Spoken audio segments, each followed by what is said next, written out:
Hello, hello. Holy crap. Danner, hello, what's up, Katen? Yeah. Holy crap. Kind of nervous, but let's see how it goes. Fingers crossed, my camera's been bugging lately, so if there's an unflattering face coming up, like a frozen frame, my bad. Oh, it's actually working. What's up, everyone? Well, looks like these are my night owls, I suppose. Slasher, what's up? Yeah. This is what we're gonna do tonight. For my first test stream, we're gonna play some Game Boy Color. Let's see. As of late, I've been pretty obsessed about the Game Boy. Let me show you guys. I have Castlevania 2. The Japanese version was a lot cheaper. If you guys collect cartridges or any physical stuff, you should know by now that the Japan copies are usually a lot cleaner and a lot cheaper. And cool thing is, I'm playing on real hardware, on an actual Game Boy Color. But cool thing about this, it has AV out. Now give it a few seconds and watch the magic. There it is. It actually shows up on screen, surprisingly. Yeah. Oh my god, thank you, Ruben. Yeah, so that's the plan tonight. Do a playthrough of Castlevania 2. I've been practicing this um the past week or two, pretty much as soon as I finished Ninja Gaiden 2. Once I got that done, I said, okay, I'm gonna slow down. Hopefully I don't have a flashbang on my face. I think I am. But yeah, after Ninja Gaiden 2 was finished, um, I wanted to slow down and work on my backlog, mainly with my Game Boy, because I purchased a handful of cartridges. So I wanted to get through those like on real hardware and stuff. I finished some of these like on either like collections and stuff like that. But yeah, I wanted to have the real hardware experience. Um why? I don't know. Um you know what? Let me see. Uh okay. But yeah, for upcoming streams, get used to a lot of this. Since I like these, I mentioned a few times in my past videos, but I really like my 2D action games. They're a lot shorter, and I like how they're just how to design. So and plus they're very quick to pick up and start learning. It's not like the month or two training regimen I had to do for Ninja Gaiden 2. Yeah, something like this you can just pick up and play and start learning pretty quick. And that's why I decided to get the Game Boy. Because the more and more I looked into the library, the more I realized it's pretty damn underrated. Oh, be careful. Yeah, I think the library is one of the best out there. Well, between like how do I say? Oh, that's too bad. Like between the original Game Boy Color, and the Advance, um, I want to say Game Boy Original has a better library than Color. When it comes to Advance, I think it beats it out because it's pretty much a mini Super Nintendo. But the stuff on the original Game Boy is pretty damn good. And I did a playthrough of Castlevania Adventure the other day, and I know it's infamous for being pretty bad, but a hot take, I think it's actually good. It could just be my bias for Game Boy games, because I think I think those type of handheld games are perfect. They're very short, compact, straight to the point. And just what they do is just very tightly designed. That's why I like them so much, and why I decided to get like real hardware and stuff like that. But yeah, I actually really, really enjoyed Adventure. But okay. And I apologize right now. Since I'm playing action games, it's gonna be hard to stop and read. But between stages, I'll try my best to reply to you guys. Yeah, oh, definitely let me know if my camera starts messing up. That's been happening lately. So if it does, I'll just turn it off. But it is a 4-year-old camera that I got for 20 bucks like a couple years ago. So yeah. Okay. So yeah, if there's a freeze frame right now, well, we're gonna have to deal with that until I finish the stage, sadly. But okay. But yeah, usually what I do when I play these games, because I used to do these playthroughs on Twitch. I streamed on Twitch for a while, like ever since I started the channel, just to keep things separate, and also mainly just to archive a bunch of games I've been playing. But yeah, I'll pretty much go through the mechanics, talk about the level and enemy design, how they work together, like some interesting little stuff. Go through the bosses, give strategies, and then pretty much give my thoughts at the end. It's pretty much what I do for the videos, but in a live format and on games that are a lot shorter. So it's a lot, just a quicker, like a 1 hour stream, 1-2 hour stream at max usually. But sometimes, well, as of late, I actually been doing full playthroughs of games I've been reviewing. So I've done like a full playthrough of like God Hand, DMC 1, 3, and 4. Recently I did Ninja Gaiden Black and 2. And a big thing that made me want to switch over to YouTube, Twitch has put a new thing where you can't put more than 100 hours of whatchamacallit, like VODs pretty much, and I've pretty much hit the limit. So I'm gonna start transferring things. It won't be like on the main, how do I say, the main page. They'll be unlisted, but on a public playlist. So they'll just be there if anyone wants to see them. Okay, let me catch up. What's up? What's up? Nice timing. Okay. Dude, this is something I was really nervous about. I stream. I'm a night owl, so if I stream, it's gonna be late, and that was like the big thing I was nervous about. Like, I don't want to annoy you guys with weird late timing pop-ups and stuff like that. So that was like something I was really, I guess, self-conscious about, was just like having these new pop-ups for you guys, since I kept them on Twitch for a long time. Okay, I actually know a handful of lesser known action games. Just oh yeah, dude, whatever you have in mind, just like send a comment somewhere or in here too. I'll just check it out later. But yeah, there's so surprisingly there's a lot of action games.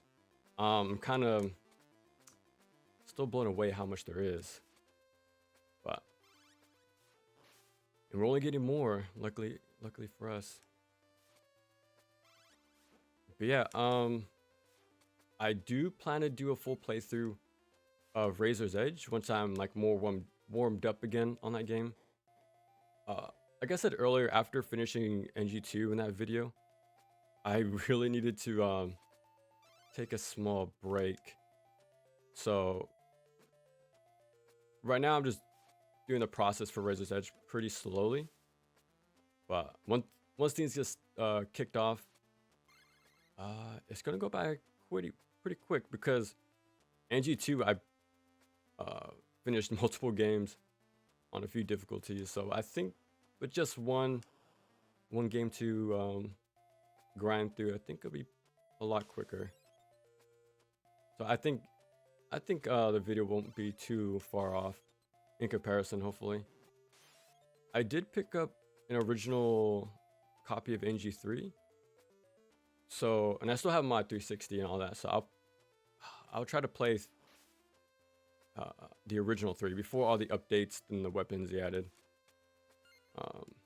Yeah, so that's gonna be interesting to see. From what I remember, it's mainly a cinematic game. Heavy on QTEs. I remember the S still on bone was inconsistent. It was kind of random. But yeah, we'll go more into that when I actually do the full playthrough on here.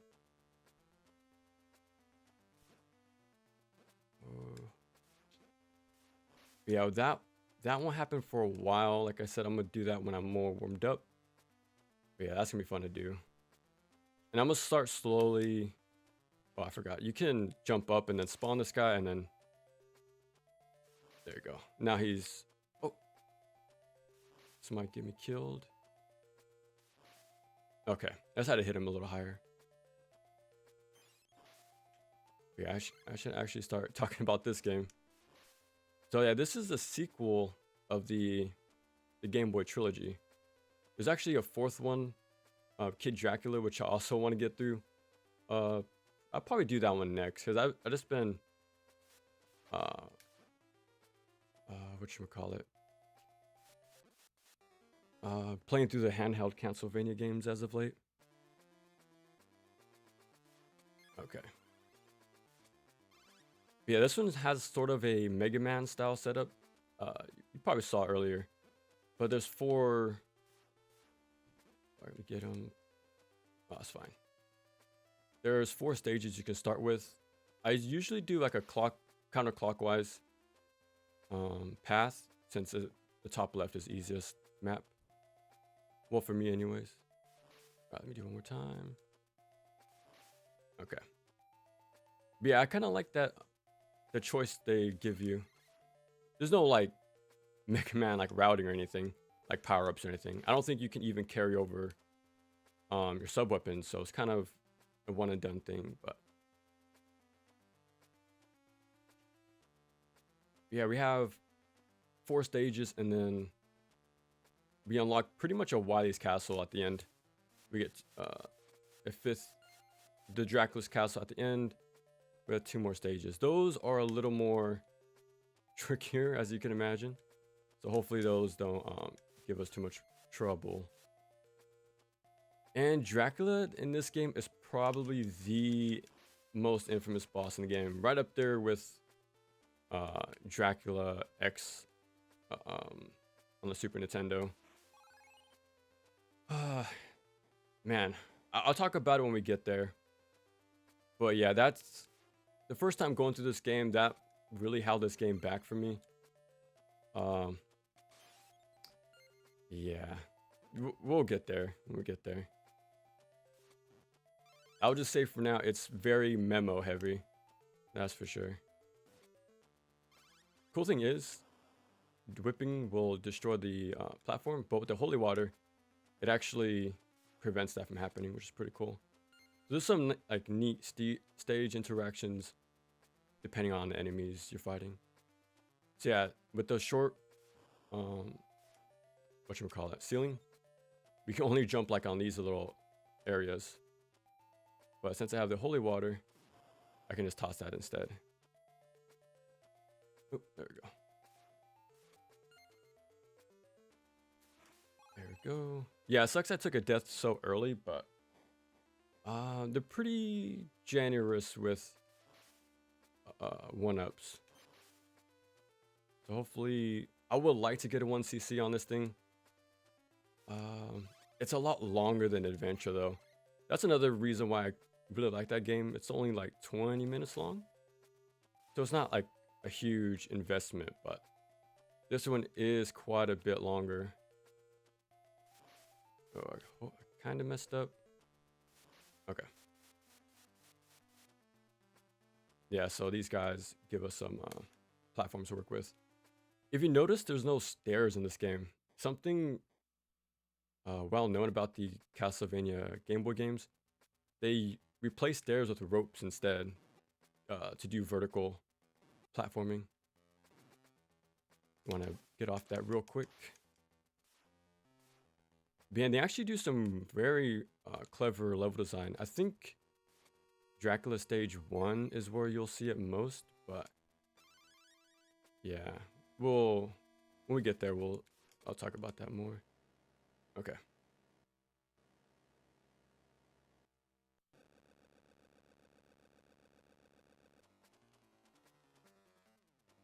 Okay. With the boomerang, we can just hit both sides, and also destroys the projectiles of theirs. This is another reason why I really like the Game Boy. I think the bosses are just simple enough, but have a lot.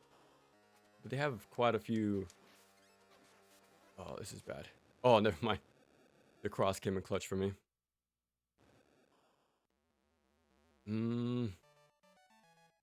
Now, this game is objectively better than the first game, but so they fixed the slowdown. The movement speed is faster. The jump arc is a lot more forgiving. Before in 1, you really had to do pixel perfect platforming. It was kind of insane. I did get used to it, and I ended up appreciating it after a while. But it is not beginner friendly. I had to do some crazy like background setups, looking at my like sprite lineups and stuff.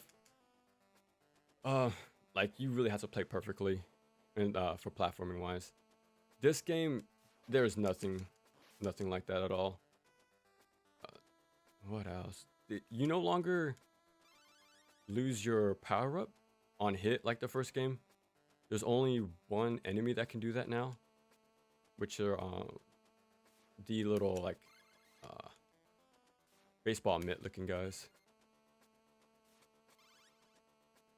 Yeah, so they're like the most annoying enemies because of that.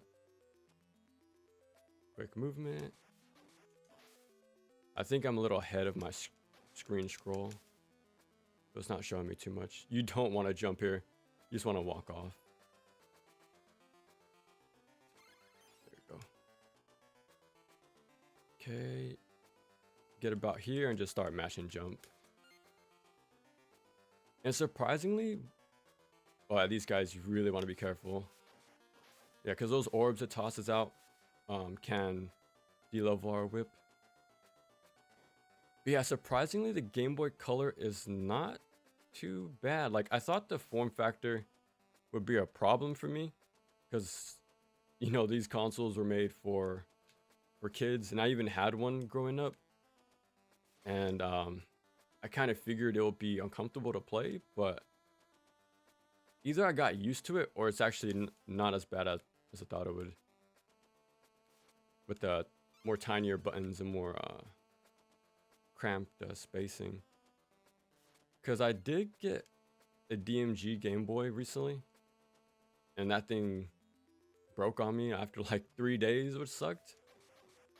And it was also past the return date. So yeah, I still have it. I guess it's just a cool looking paperweight, I guess.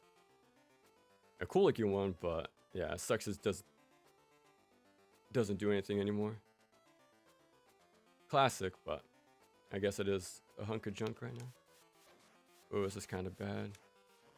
Okay. Yeah, these guys I'm extra cautious about. Okay, it despawned. Okay. This is the I think this is the top right stage. This one I consider the hardest of the 4. Okay. And again, I'm sorry I'm not replying. These action games demand a lot of attention.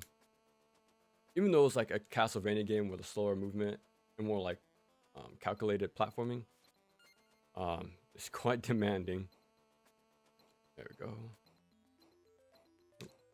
There's a way to damage boost through this first gear, Well, I am not risking that. I'm just gonna keep going. Yeah, so you just alternate between left and right. Try not to get stuck on the little gears. What's up, everyone joining in? I'm surprised there's actually this amount of people this early in the morning.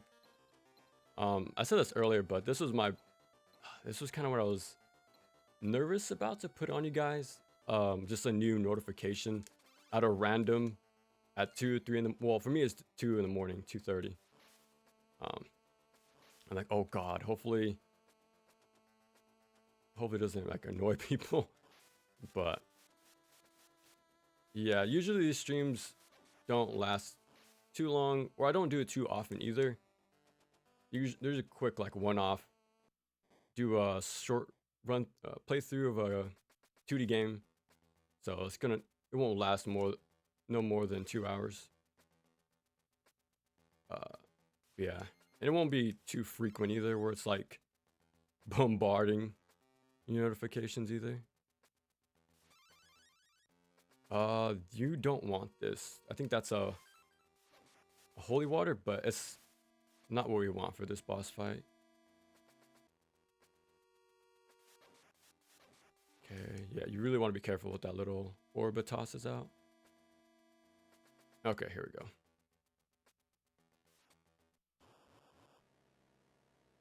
Get up here.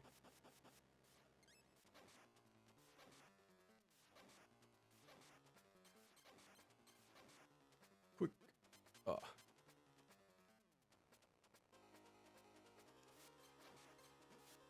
Oop, did a little too early.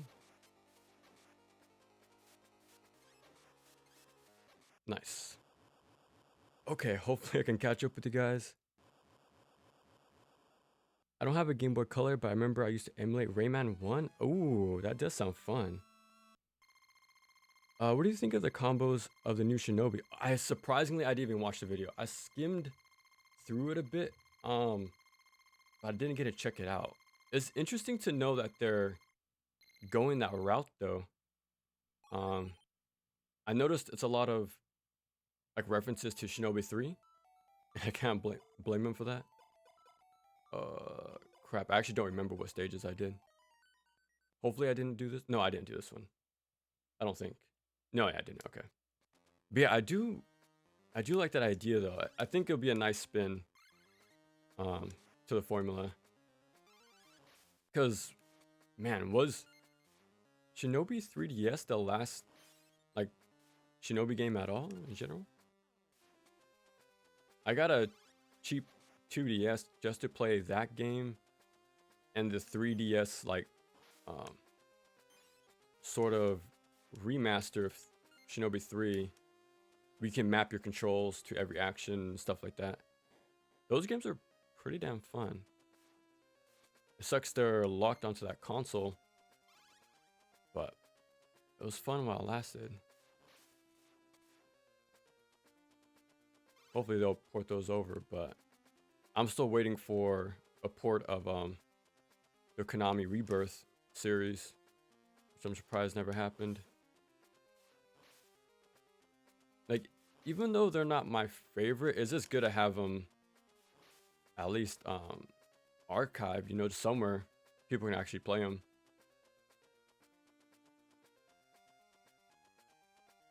Okay, wait for the blinking lights. Okay. But yeah, I didn't play Gradius Rebirth, but I finished Contra Rebirth. I didn't finish Castlevania Rebirth. Surprisingly, I didn't like it. I know the general consensus is that a fixed adventure, but I actually prefer it over the remake, which I know is not the popular opinion, but I just have a really hard bias again for my handheld games. Something you need to know about my tastes: I really like my handhelds. There we go. Oh, there's actually a secret right here. There go. That skips not too much of a platforming sections down there, but anything to keep the pace going. We don't want the holy water. This section is sort of a lighting gimmick. So yeah, if there's no candles on screen, it'll just go black. Oh, it's not good. So yeah, I have enough hearts, and I have the sub weapon that I want to keep.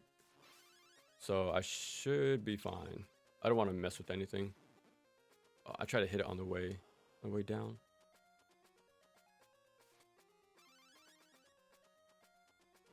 Okay. I remember dying on a part coming up, so I really got to be careful.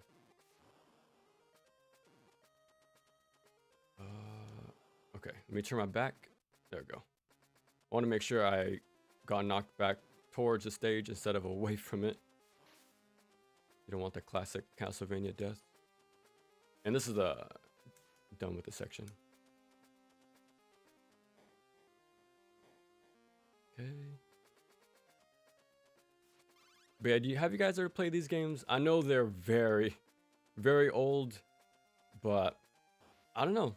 So, actually, I'm not sure if there's a health here, but okay, it doesn't look like it. Yeah, I know these are quite old for my age, but yeah, it's just something I have a strong preference for. Something about them. I definitely recommend giving these games a shot, though. Like, not just the handheld games, but the entire Castlevania series. Oh, actually, I didn't even need to go there. I just had to go down here. I don't think there's like health anywhere. Take care of these guys. I think I just got a 1-up. Oh no. I lost my power up, but it's fine. I do need to stand here. Yeah, and the enemies these games have too are really fun. Movement, positioning. Okay. Okay, this is the boss. And sadly, I don't have health, and there's none here in the room. I might have missed one, so fingers crossed I get it first try. Let's see. Oh, I didn't want that weapon now that I think about it. You actually want the cross for its range.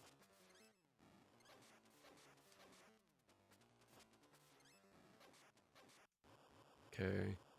Yeah, this is gonna be a little tricky. Oh, I'm surprised he did he usually doesn't do this jump until way later. I'm dead. But yeah.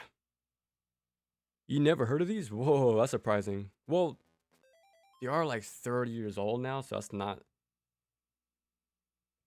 Oh, thank you, Ali, thank you.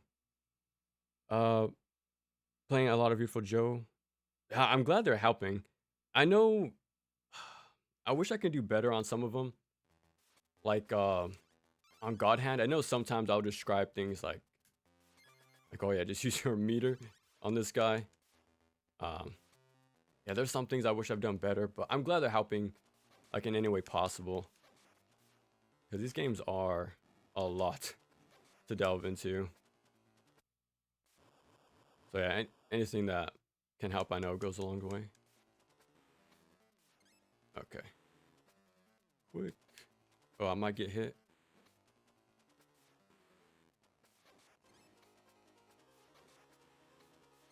Okay. Quick. But yeah, I think, well, yeah, I think the first game that really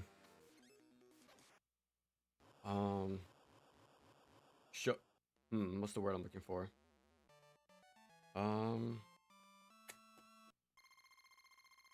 Gave me the appreciation for 2D action games was Castlevania 1. I remember playing it, oh man, I think I was freshman in high school, so quite a long time ago. But I did find it difficult, and I remember using like save states and stuff, practicing. Um, but when I got to Dracula, that that satisfying moment you get when you finally beat him, it was like something uh you just never you don't really find too too often. So after that happened, I'm like, damn, I need to play I need to play more of these games. It was where I remember it was kind of a rough experience the first time, but something about it made me keep going back, um, and see that self improvement with each run, and keep going back. You know, using less save states, testing out your consistency, uh, and then your knowledge of the game and stuff like that. And each run you do just gets cleaner and cleaner. It's pretty cool to see that progression over time. And it's all like skill based too. It's like your mistakes are your own, but your victories are all yours as well.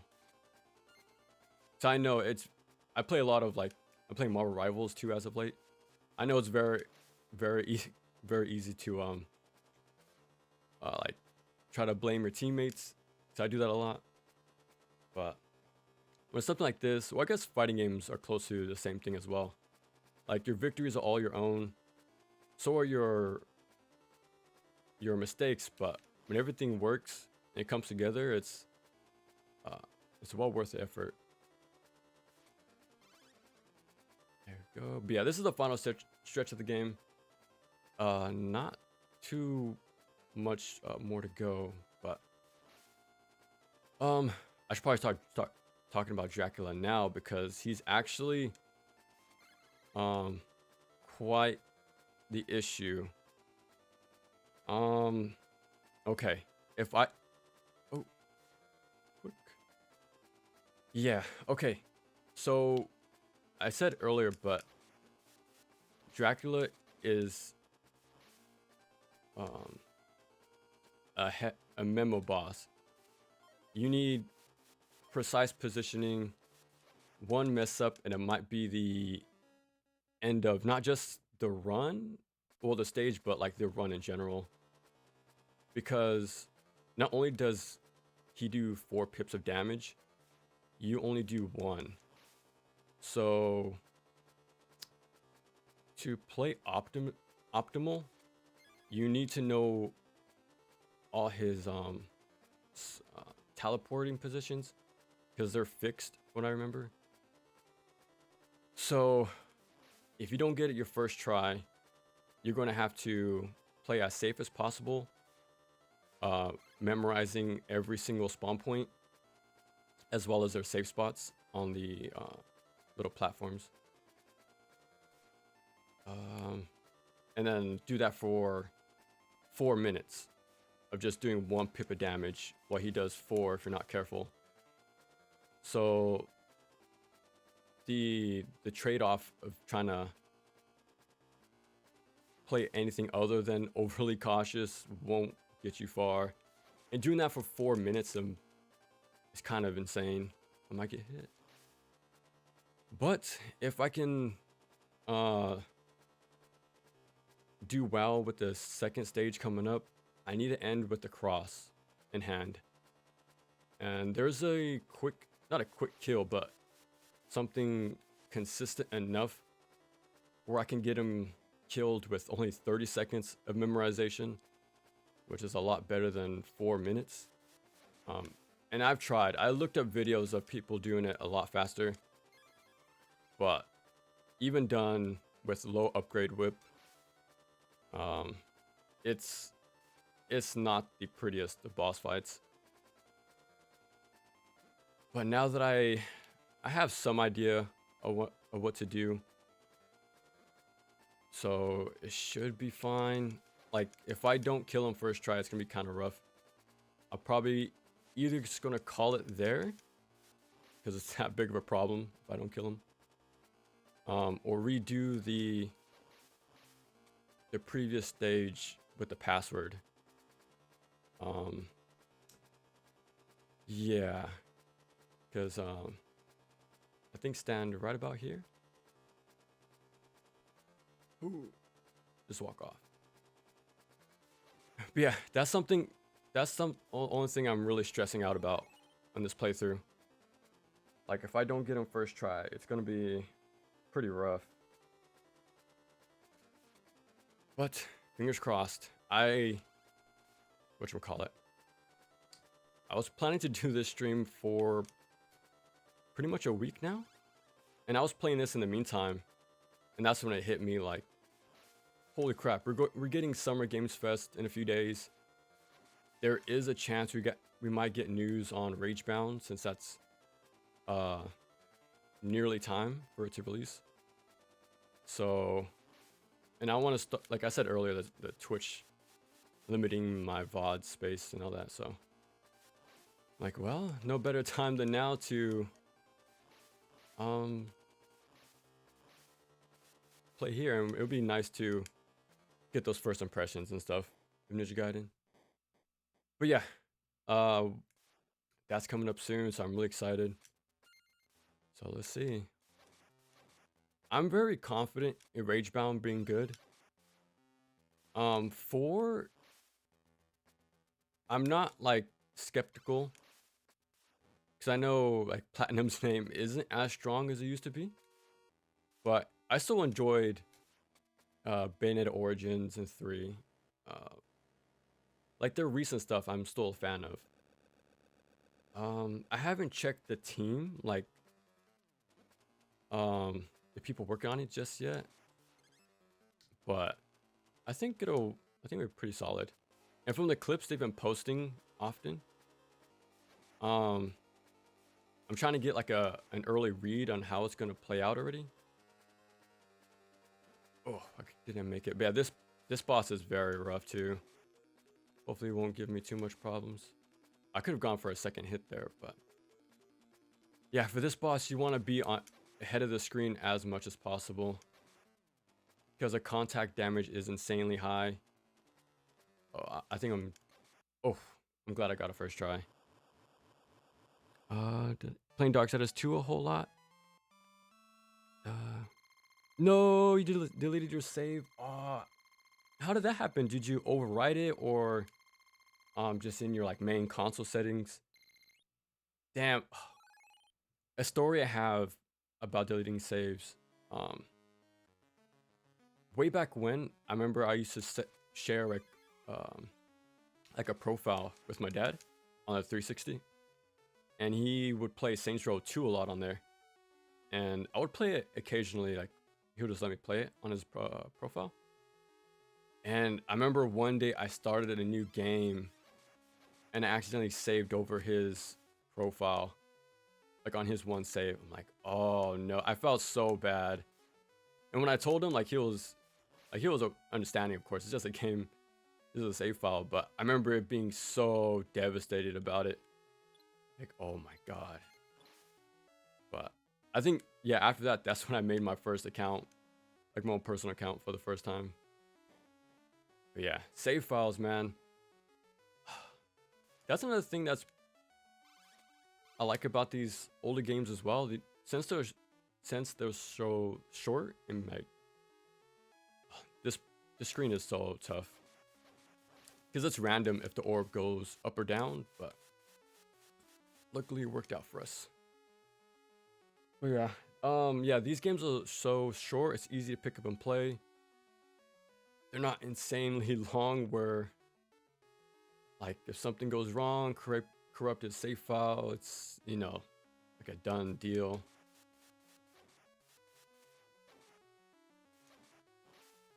Let me see, because like I have my save file for Elden Ring for like 100 or so hours, and if that thing's gone, I'm not sure if I'm ever playing that game again. Like the first experience was like nothing else, but holy crap, the idea of playing it fresh, oh my God, that's because at first you didn't know just how big that world was, and every time you saw more of the map open, it was like, holy crap, there's more of this game, like in a good way. Like it's only growing, you know. But now that I know, man, it's gonna be hard to go back to that game casually. I think. Oh, speaking of Elden Ring, what do you guys feel about Night Rain? I haven't played it. I only seen some footage. Um, it hasn't really spoken to me a whole lot. I'm not sure if it's like the focus, its new focus, like multiplayer heavy. I don't know. I know it's different, and as they're trying something new. So that's. Oh, I got it in time. Yeah, is this a different style of the games? Hmm. Maybe one day I'll play it, but right now it's just not really uh catching me. And I know Duskblood is going to be the same. From what I read, it's going to be the what you call it, multiplayer heavy. So depending if you like Night Rain, I'm sure you'll get a good idea. If you'll like Duskbloods, but yeah, I need to. I don't want to write it off too soon. It's something I gotta play for myself. But like I said, I had a lot. I had my fill at that game for sure when it first came out. Like I still haven't even played the DLC. I wanted to, but that first time experience of Elden Ring could keep me going for a long time. Like I'm happy from what I did. Like, I got the platinum and everything, so I seen 90% of what that game has to offer. So I think I can keep a break still, but yeah, one day, maybe in 5 years. There's a lot of games to play, but you don't want to jump here. Just walk forward. You can just walk over it. Yeah, this is nearing the end of the stage. It was quite the lengthy one. So like I said before, if I don't kill Dracula my first try with the setup, the only way to do it is with the password to this stage. Do it all again, get the cross, then take it over to the final boss fight. But yeah, I'm hoping we don't have to do that. Because I would just like to have a clean run.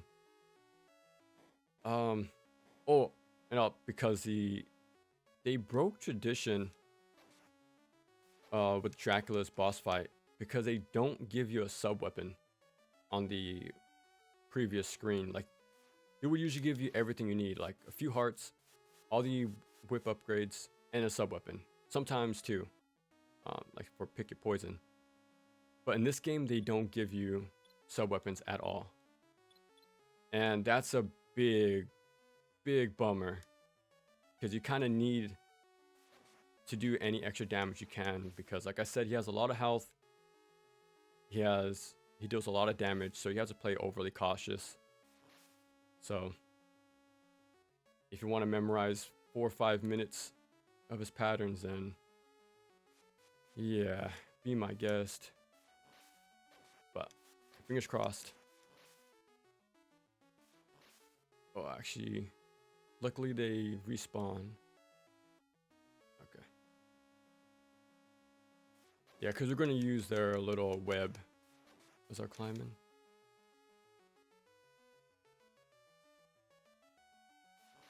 And again, I'm sorry guys, I'm not replying. These action games require a lot of attention. Yeah, because I also plan to play Razor's Edge. That's probably going to be my next stream in like a month. Like I said, like way earlier, I don't think I won't do these too often. Like, just when I'm, this is scary. Okay, just like here and there. When I want to take a break from working on the videos or just can't sleep or something. But Yeah, this one's just our little test, and then I'll come back in a month or two with Razor's Edge, do a full playthrough. Do not pick this up. Do not pick this up. We want to keep the cross for this guy, which is your son, by the way. Dracula has him under a trance, kind of pretty much like what happened in Symphony of the Night with Richter. Yeah. Yeah, I need to keep this cross for this guy, and for the final boss. Okay, let him walk up. Okay. We're gonna trade hits right here.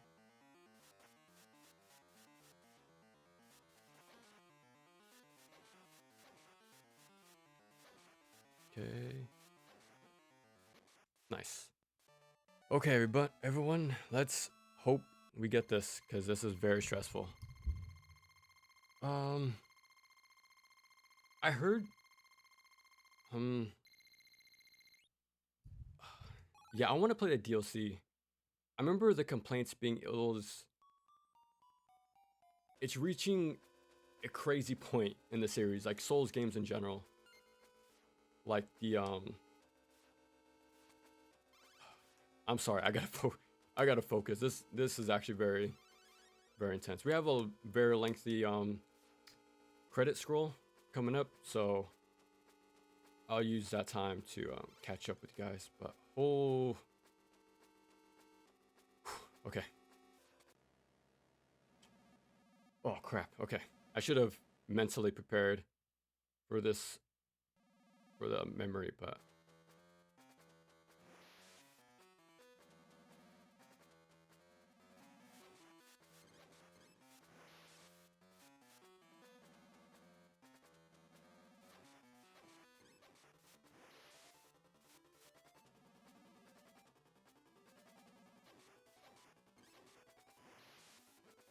okay, that's fine.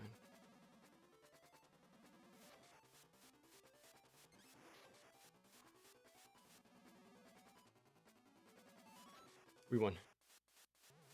Holy crap. We got it. 1 CC. Oh my god. Yeah, this boss, you do not want to lose, because it's pretty much over. But I'm glad we got it. But yeah, that's Castlevania 2 Belmont's Revenge. Oh my god. Hopefully you enjoy the run. Because yeah, that's some classic Castlevania for you. On the go. It's very impressive what they did on the handheld. I think that's something else I like within its limitations, like the console's limitations, what they can do with sprite work, level design, enemies, like how they craft such a like compact, very like sound experience. Like it's not too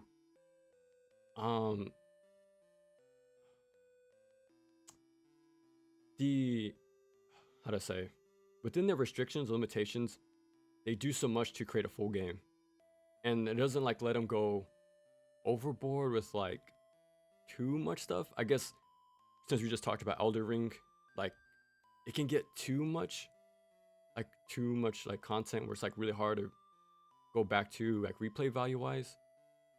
But like NES games, Super Nintendo, Game Boy, that's why I prefer them.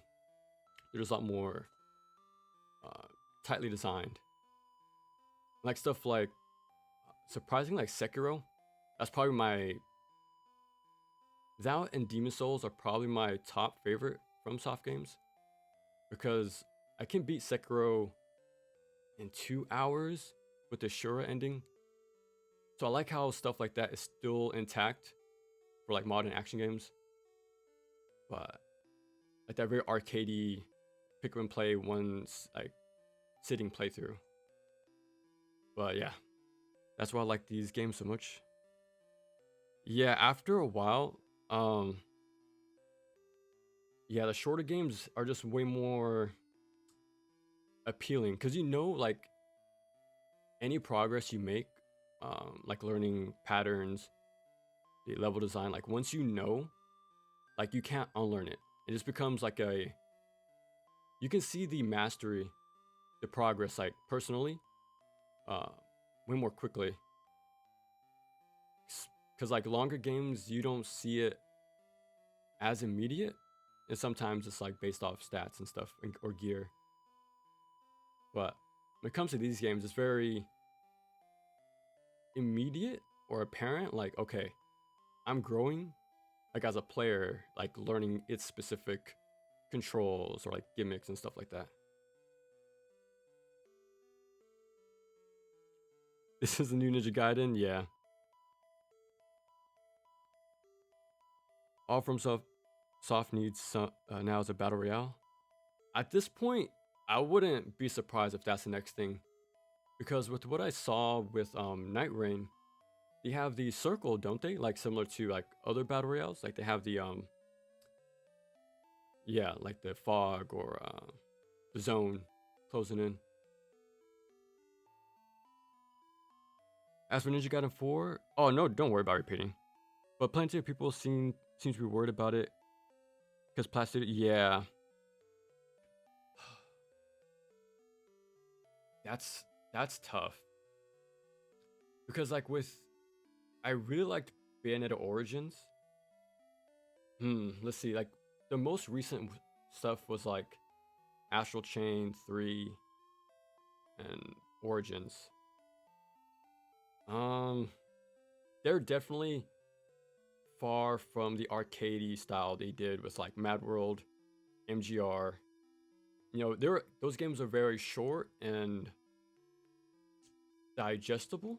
I think that's a good word. Like there's very like I said earlier about these classic action games.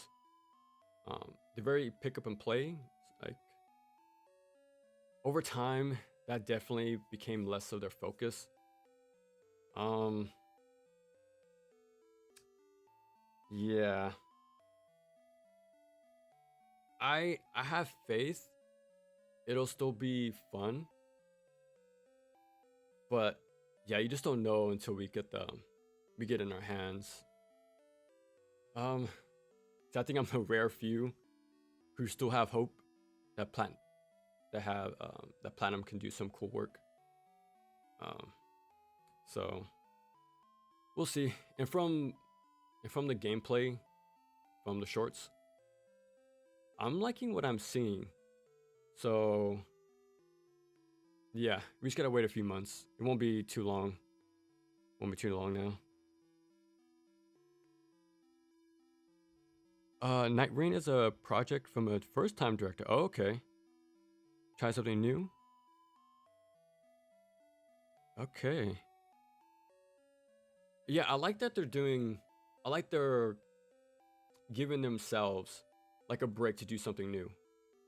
You know, you always need to have that different project just to break. You know, the what do you call um, you know, the usual. Just mix it up a bit, and you can like learn some different things or get a refresher on something you forgot about. You know, and I like how it's kind of a greatest hits sort of thing. Cause I know like uh, Dark Souls One boss came back. I think Sif is in there. Haven't seen what else, but yeah, I'm glad we got this one CC. I was pretty confident I could beat it. Oh, we actually died one time. It could have been a no death run. Damn, I just remembered. But yeah, I'm glad. I'm pretty happy with what we did here. But I don't know what to do. Is there anything you guys have in like requests? Cause I can stream for like another hour. Cause I'm chilling. Yeah, shoot. Ask away. Heartless and Dreadful Return. Let me look that up. Let me see here.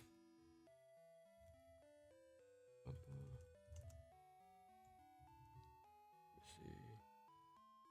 By 72 hours.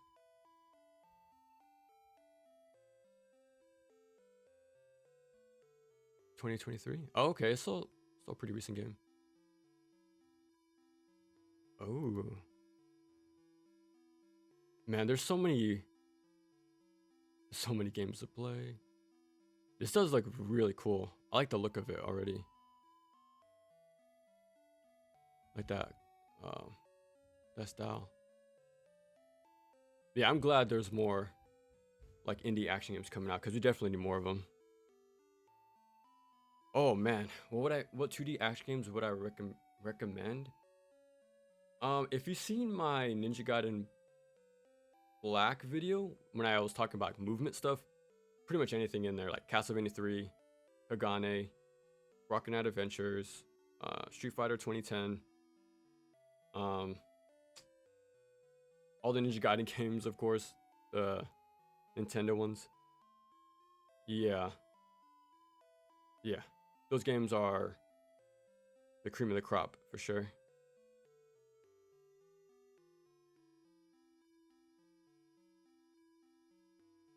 Pretty janky because it's a 1 day game. That's fine.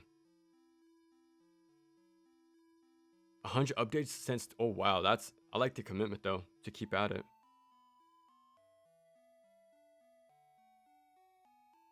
Where's the line? Mm, I don't know.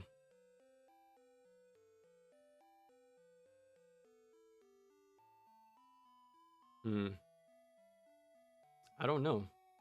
I think if something works, it works. I guess like maybe bugs or um like I don't know, like duplication glitches or like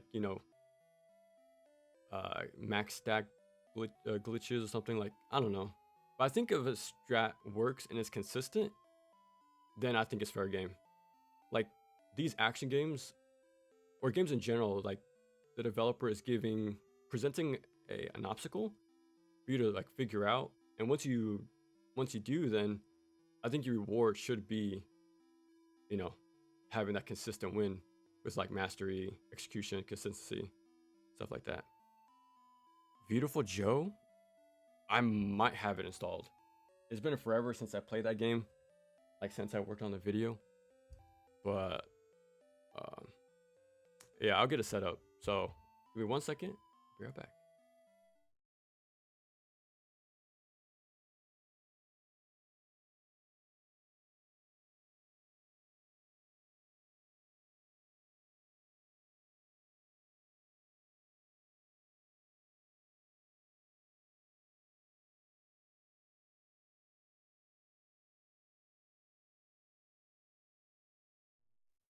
Wait, that or Ninja Gaiden 2, since I just played that. I think because my PS3 has Beautiful Joe, but it's unplugged right now. So it's a little.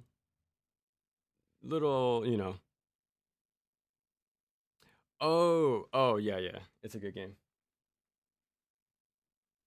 Yeah. I'm really glad. I'm surprised people made this thing, having this AV out mod. It has a IPS screen as well in there.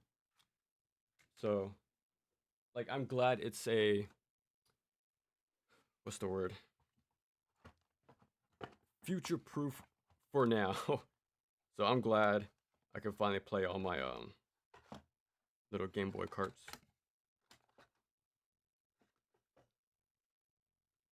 Yeah, Magenta, I really need to play that game. But thing is though, my computer can't really well, it can play games.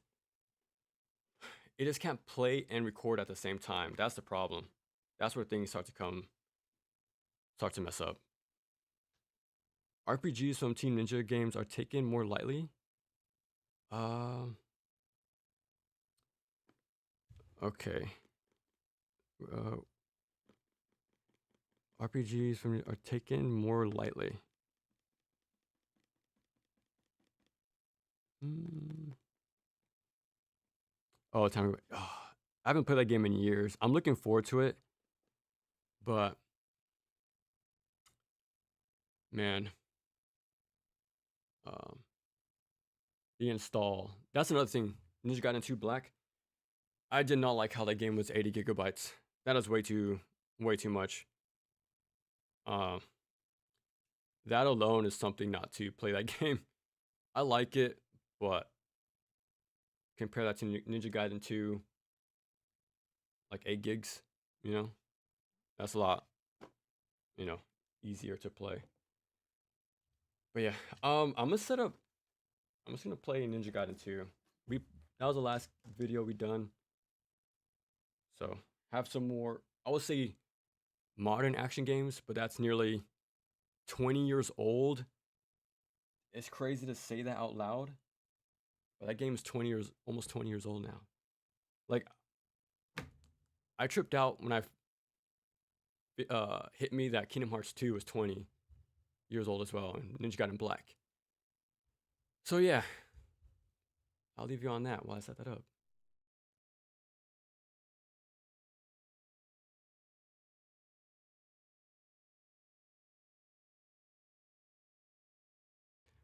Hopefully this works. If not, I don't know why it's doing this. Um. Okay, let me catch up with you guys. My bad. Sorry about that. Ba, ba, ba, ba.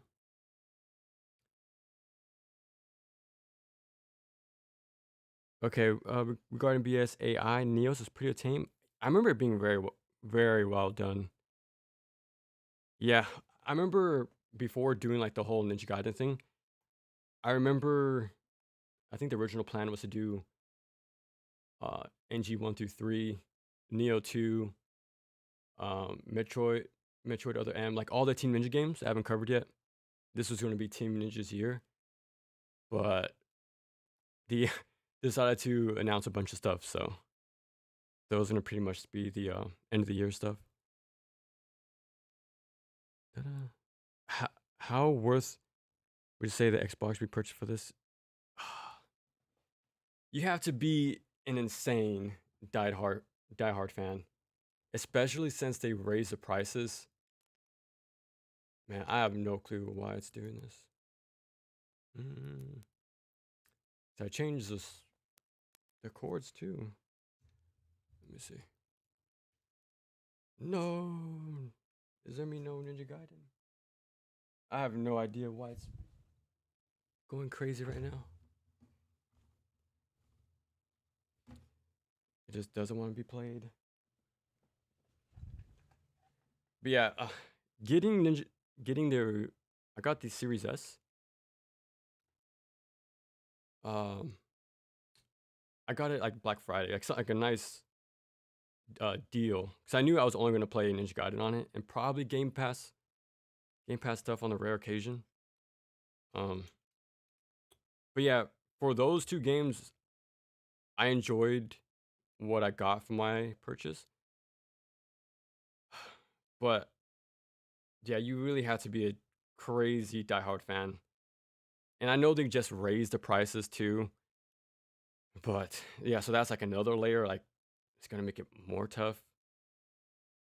Uh, yeah, so they're not making it easier at all for people to try their stuff out.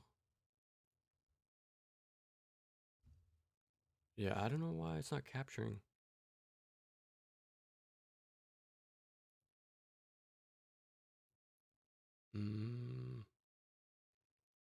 What in the world? But yeah, these games are 10 out of 10, like must plays, but you got to be willing to swallow like the $400. Well, how much is it now, Series S? I forgot the price increase. But dude, what the heck? Oh, okay, we got it. I just had to. Okay. Okay, we are in business. Okay, is my camera broke? Moment of truth. Okay, it did break. Okay, let me see. Okay, it's probably gonna shut off. It's been wonky. It'll just turn off out of random. So, yeesh. But yeah, it works. Okay, that's good. You unmute. There you go. Okay. Ba-ba-ba-bum. Okay, let me catch up. Honestly, it's why I love Bayonetta so much. Enemies don't attack off screen, even with the projectiles. Yeah, I'm really excited to replay Bayonetta 1. Um, those enemies are also very, like, way more aggressive. Like, they're one of the more, they're on the more aggressive side, like in the genre for sure. So like, even though you can cancel everything, like they they really have you learn the mechanics, I'll say. But yeah, that game I'm really excited to get to. Uh, yeah, playing Stranger of Paradise, very good game. When I beat that game, I had to sit down and just bask in the glory that is that game. Like during the credits, I just sat down and just watched it scroll. And the ending credits song was perfect. I won't say what it is. I'll let you experience that for yourself. Because oh man, that's like, yeah, that's a very good game. Very, very good game. 380, I think. Holy crap, for Series S. Oish. Holy crap. Nice account name, thank you. Model 360, and this is the, oh, and the costume crashed. That sucks. Yeah, because the DLC costumes are pretty cool. It just sucks they're locked behind a paywall. That's the sucky part. And it doesn't have the original NG2 costume. I maxed out my stuff. I don't know. We can do a Master Ninja NG Plus. I'm never playing a fresh file NG Master Ninja ever again. That's intense. That is too intense for me to do now. I need a little more cushion. Just a little when starting that thing again. Cause fresh, eesh, that was rough. Okay. And hang on for much you. Don't want to get. Oh, you never played NG2? Oh, okay. What you be going through? Okay, okay. Oh god. For if you saw in the video, I only fought IS ninjas with. Where's the church? Where's the church save? Is it this one? Yeah, I think it is, right? Okay, I was getting clips with these. So it's this one. Okay, okay, yeah. Okay, I remember what I did.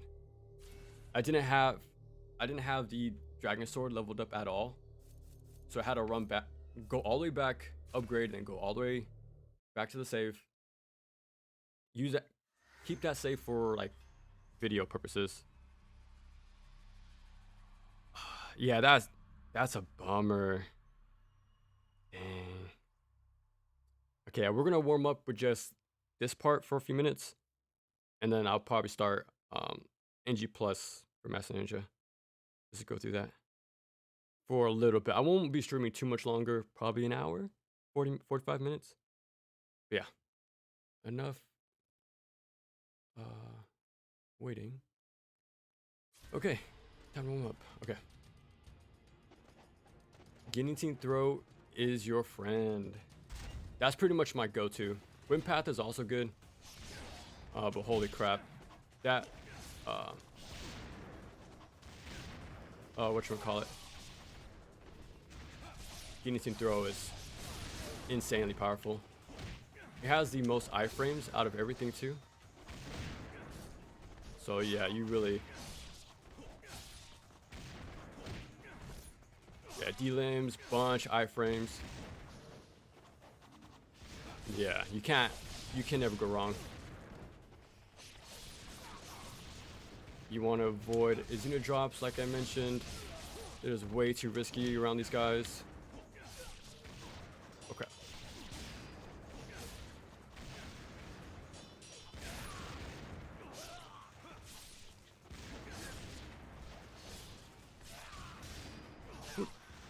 Oh my god. I don't know where I got the blue from. Oh, I have an IS stuck in my neck. Holy crap.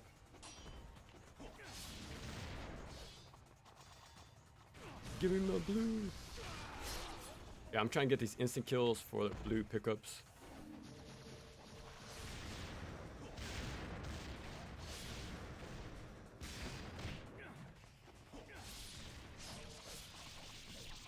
No. Oh, the save for the 100-man stairs. Yeah, that section is majestic. To see that in action is, yeah. Nine, what's up? What's up? You're also a late night owl. Well, for me, it's 3:50 in the morning. So this is a very late night stream. I do this for a few reasons. Nervous for one. So I figured a late night stream, less eyes on me, won't be so you know, as intense for me. And also because this will be the normal time I'll be streaming anyways. Oh wow, he whiffed every. Yeah, that on landing X is extremely good.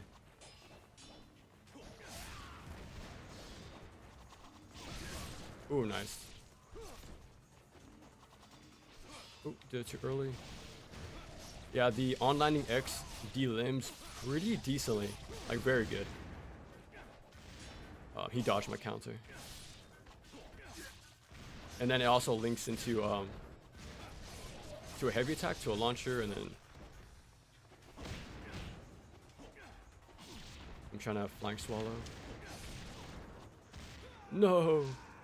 Yeah, like I said in the video, one slip up and you're a goner. But that's what makes it fun though. It's kind of like a it has that sort of like Tetris. You want to keep going as long as you can, pretty much. Usually you don't make it, but for those moments where it works, it is crazy fun. So it's like a fun game of seeing how far you can make it.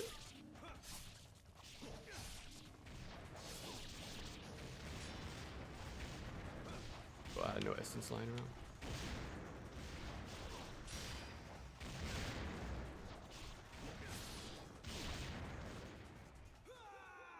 Back from the top. Yeah. That's what makes it fun though. Hello from 12 hours away from the sun. Heck yeah. I'm man. It really blows my mind that people watch my stuff. Like, I still, because I kind of do just my own little bubble. Like, I don't really go like social media stuff at all. So like, it's insane once you realize like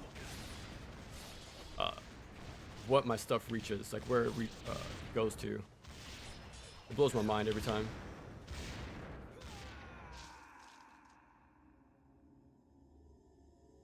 I was curious how it would be for an action game that already gives you.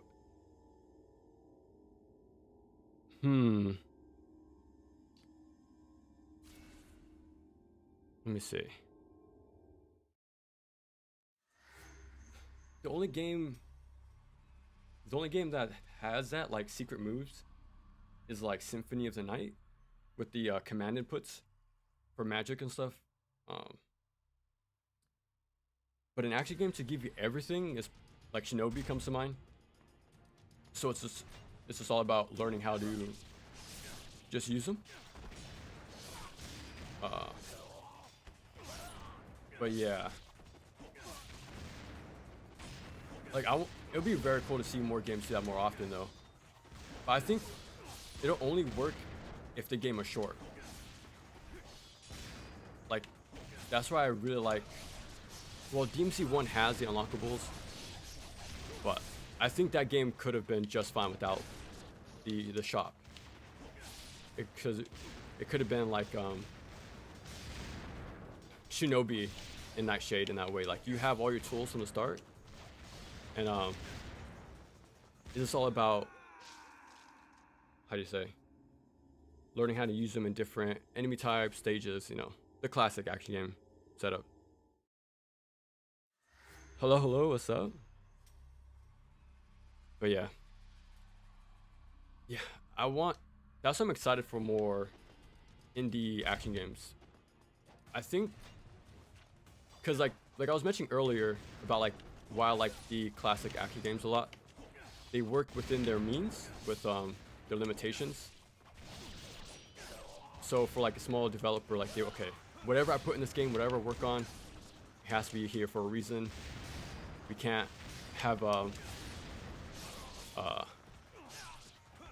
what's the word for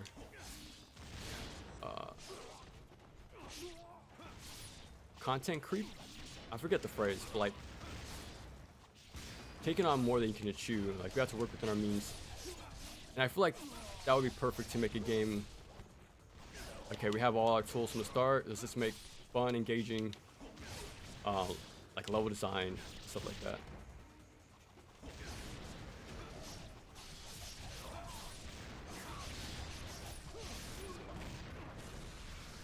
Okay, some of them has to give me blue.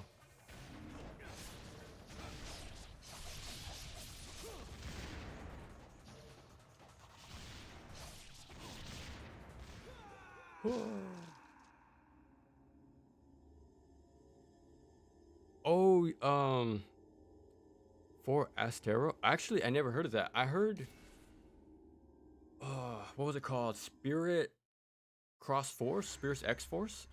I remember seeing one, trailer like a year ago, a few months ago. It didn't look like it played like God Hand, but it had that like, Fist of the North Star sort of, look to it.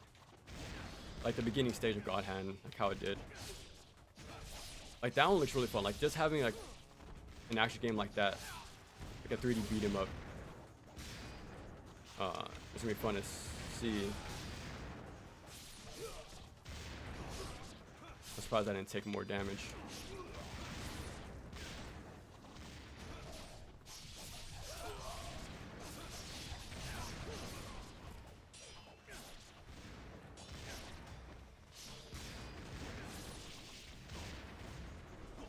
What he's doing?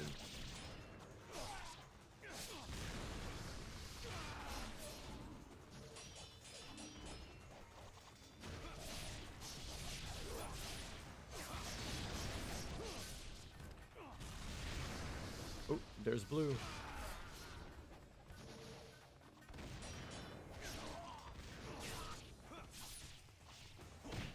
Stopped him in his tracks. Oh my god. I did not expect all those explosions to follow me in this corner.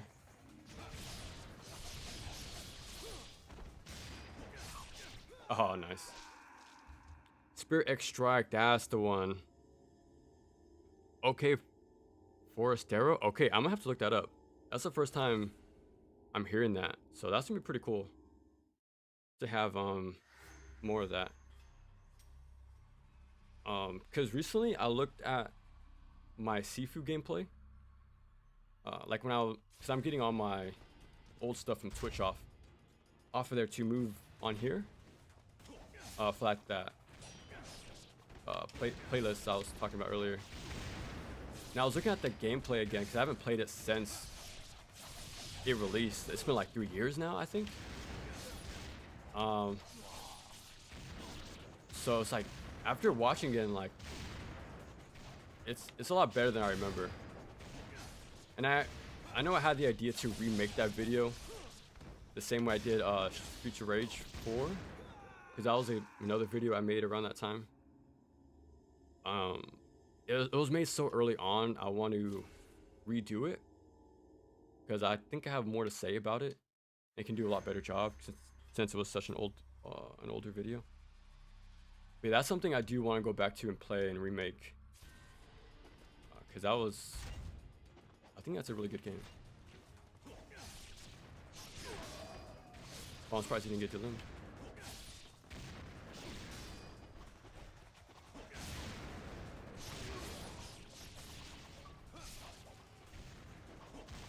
I'm surprised I didn't get anything through.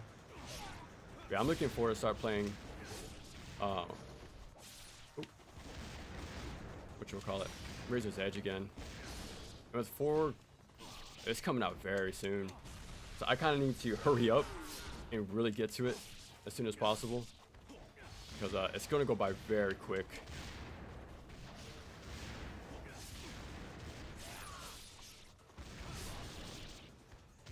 Yeah. We'll do 2 more little warm-ups and then we'll start the NG+.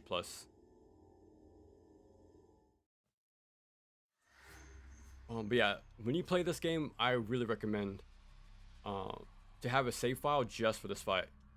I think it's a good way just to hop right into the action. With the fun enemies. Well, depending who asks fun enemies. Oh, I killed him. But yeah, I have like oh, surprised I didn't. 4, maybe 5 save files in this section alone, like on each difficulty. Oh, I delimbed him twice.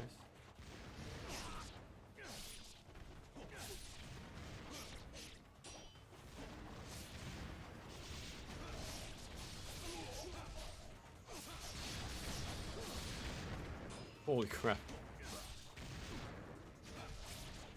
Yeah, that's a very good improvement from Ninja Gaiden Black. Being able to catch yourself on landing. I did notice in the Ninja Gaiden 4 clips, you can tech on landings, like when you get hit in the air. I noticed you can recover now.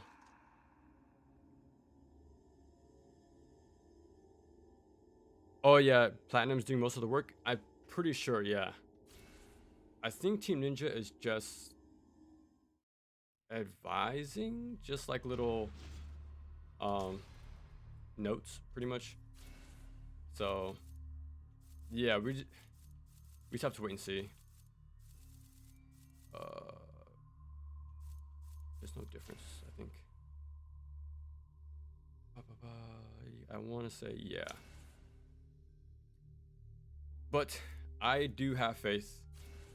I think it'll be good at the very least. I don't think it'll be as wonky as Sigma 2. It's definitely gonna be better than Yaiba. I think it'll be better than Vanilla 3. So that's a low bar to beat, I know.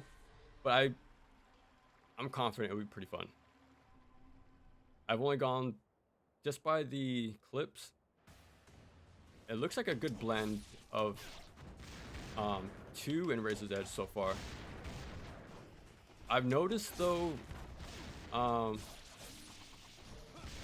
he's only using 1 weapon in all the clips. So we'll see what happens there. Maybe they're just trying to go with the whiff. Keep things hidden for now, but we'll have to wait and see.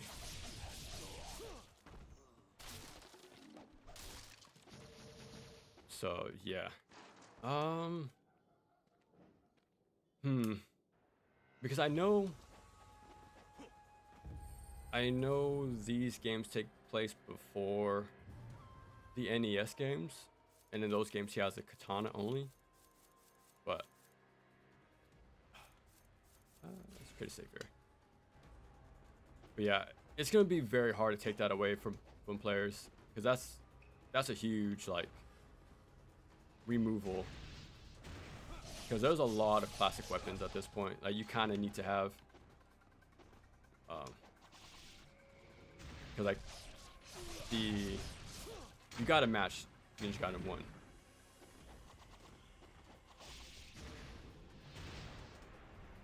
You can't have less weapons than that game, pretty much. I was actually thinking about that too. Like, I wonder if one day they'll just catch up to the NES timeline and just remake those games, but in 3D with the Ninja Gaiden combat. Like, I wonder if they'll end up doing that. That would be a pretty cool idea. Just see those places and enemies, like reimagined in 3D. I think that'd be very interesting.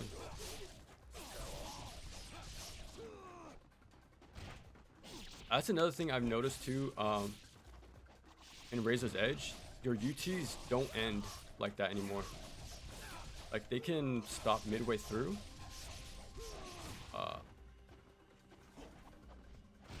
But in Razor's Edge, they made it way more consistent, where it won't like whiff halfway through. So yeah, there's some. I'm excited to talk about Razor's Edge because a lot of what that game does, it seems like it was done very specifically to, answer the strong options of Ninja Gaiden 1 and Ninja Gaiden 2. Like, no items. That's like kind of a big counter to NG1. Whoa, I've never seen that happen. That's crazy. I wonder if I'm like wind passing and like getting team throw at the same time for some reason. But yeah. No, so less items. Oh, there it goes, ending again. The more limited UTs. That's a cool change too. And I like, there's some interesting stuff they did with the blood. What's it called? Bloody Rage or Blood Rage? So the more you don't use your UT, you gain a multiplier to gain more money, which is opposite of Ninja Gaiden 2. It's actually best to hold on to it instead of use it all the time. Well, that was weird. You didn't even hear the sound effect for being hit. But yeah, there's a lot of interesting. Oh, too early. There's a lot of interesting things Razor's Edge does to counter a lot of these strong. Oh, I shurikened to hit him, but I missed. Okay, let me catch up. Team Ninja broke from all the money running out of. Dang. I want them to make a new game. I'm still very new to the series, Dead or Alive. Like, I got them on sale on here. But yeah, I want to see that series come back. Funnily enough, the only Team Ninja game I put a lot of time in was Dissidia NT. I know that wasn't a fan favorite. But I have quite a few hours in that game. Okay. Imagine how crazy it would be. Yeah, that has storyline of NES games, but it's down to play. Yeah, exactly. I would like to see that happen. Because eventually they're gonna get to that that part of the story. So I know the 3D games come before the NES ones. So I would like them to kind of cross the bridge in some way. NG04 is amongst the greatest, and when somebody says it's slow, yeah, that game is, every moment counts in that game. Like, there's so much. It might not look like it, but there's a lot going on. Like, if you do the counter hits, like hitting the startup, watching all the enemies, tells and stuff like that, there's a lot going on in that game. Oh yeah, I forgot. I went this far back.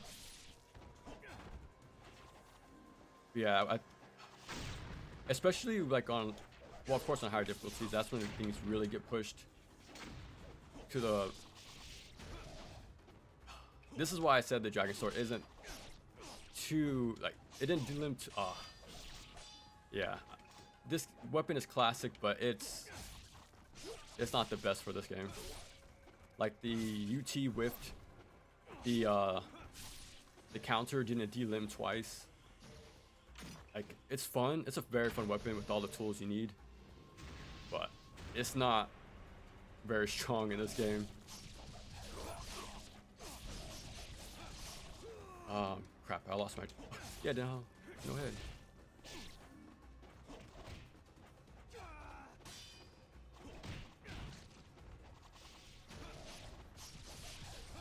Yeah, honestly forgot what I was saying. This game really caught my attention real fast. I think you can counter that grab, but I don't know. And if it does counter, I don't. Oh, I'm dead. Okay, it's all good. We have a health pickup right here. Actually, I'm gonna fight these guys, come back for the health pickup, and then save. And that's something you really have to learn for this game. Like, you really have to know the chest pickups and route when to pick them up.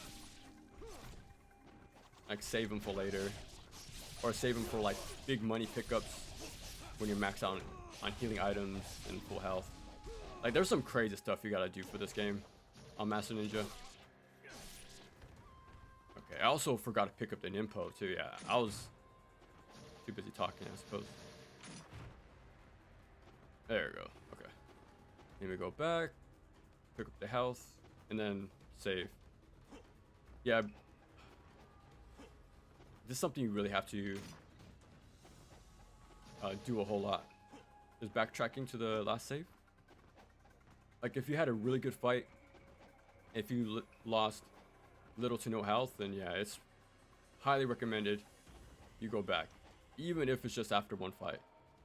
If it's on Master Ninja, I say be sure to like guarantee any victory you have. Like, if you won, and if you can backtrack, I say do it. Yeah, I say do it. It'll avoid a lot of repeat fights. So yeah. I remember on the first file, I had to come back here like 5-6 times. So I was really trying to save a save statue coming up, like the healing. I keep messing up my own landings after the shuriken. There's...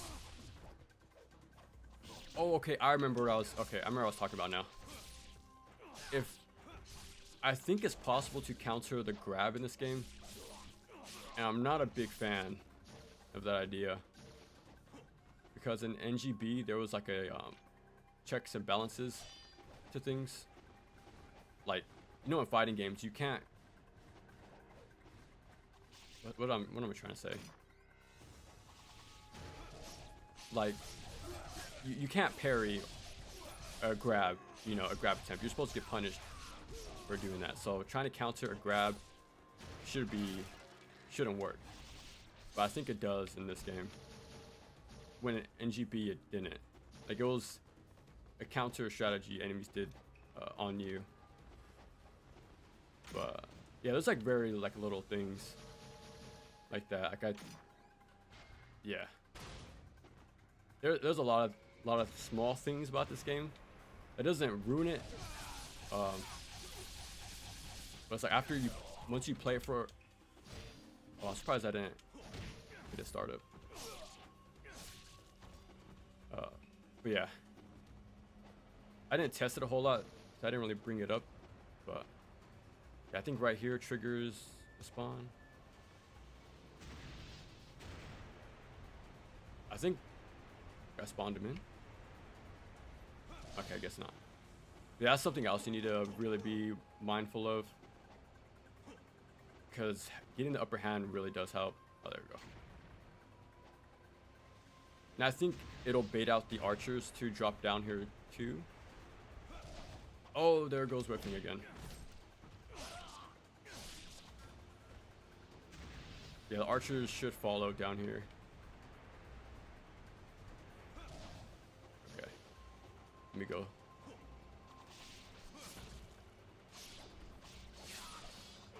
Oh, I'm surprised he dodged out of that. That's something else I'm very curious to check out again too. The dodging enemies in Razor's Edge. Because I know in NGB, like they've been doing that since one. Like they've always been dodging your attacks midway. Whoa, looks like I canceled my knockback with the shurikens. That was weird. Oh, I don't have the right.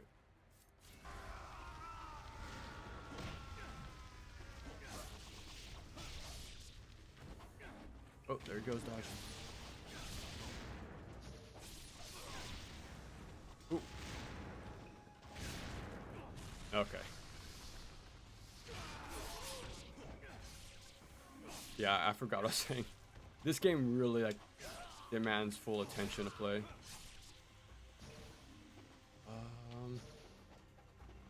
Usually I would go back and save and keep this for later, but I'm just gonna use it.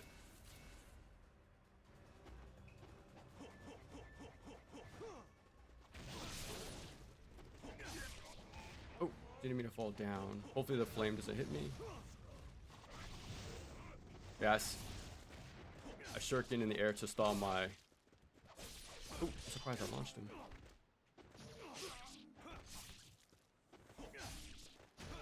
There we go. Yeah, instantly go back and make sure you save your progress. Every fight counts. And we're gonna do a fight right here in the water.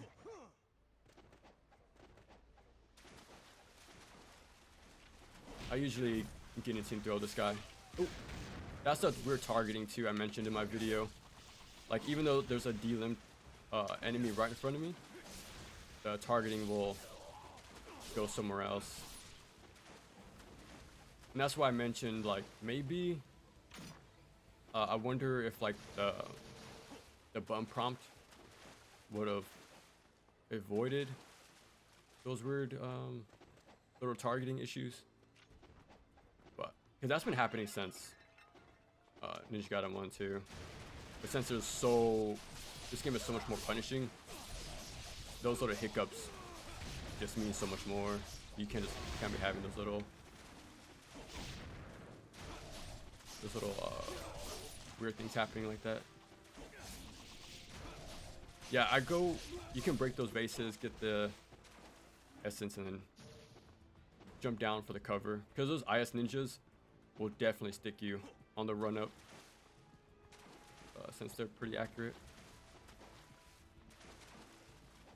There we go. Okay, let me catch up with you guys. My bad. Okay.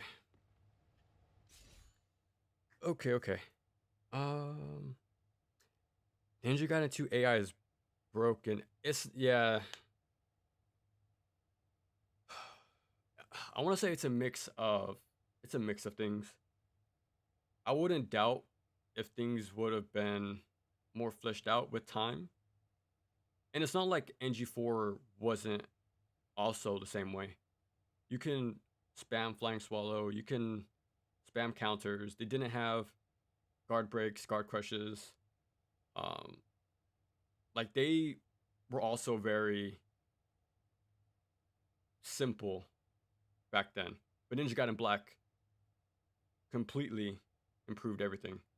That's what I was hoping for with 2 Black, but they didn't do the amount of enemy improvements that we saw from 04 to Black. So instead of fixing enemies, it just took them away. So yeah, I wish that stuff, one of many things I wish 2 Black did in comparison. But yeah. Oh, those gold orbs he's collecting look really similar to Mr. Yeah. Yeah, so also like Valkyrie Elysium, the Soleil game has the same type of mechanic. Man, I really like that game. It's like an action RPG Ninja Gaiden game. More so than Neo, believe it or not. I think it's more closer to Ninja Gaiden than Neo because it has essence, like an essence system and stuff like that. It's just the RPG elements overpower things a little too much. Hold block where you go down here, and that's why. I dropped my block and instantly got hit. I want to get to that tree and then Inferno. And hopefully I don't mess up this platforming. Okay, I usually go up here and finish anyone off that I didn't hit. But yeah, Valkyrie Elysium. Yeah, I really like that game. You can despawn these guys, and I think I'm gonna do that. Oh, actually, I could despawn by going down the ladder. Let me do that instead. I think it despawns. Let me see. Hopefully I don't die, because there's a house pickup here. That's why I kept going for it. There's a fight down here, but just one. Okay, just hold my guard. Okay. Yeah, Valkyrie Elysium, very good game besides the overpowered RPG stuff.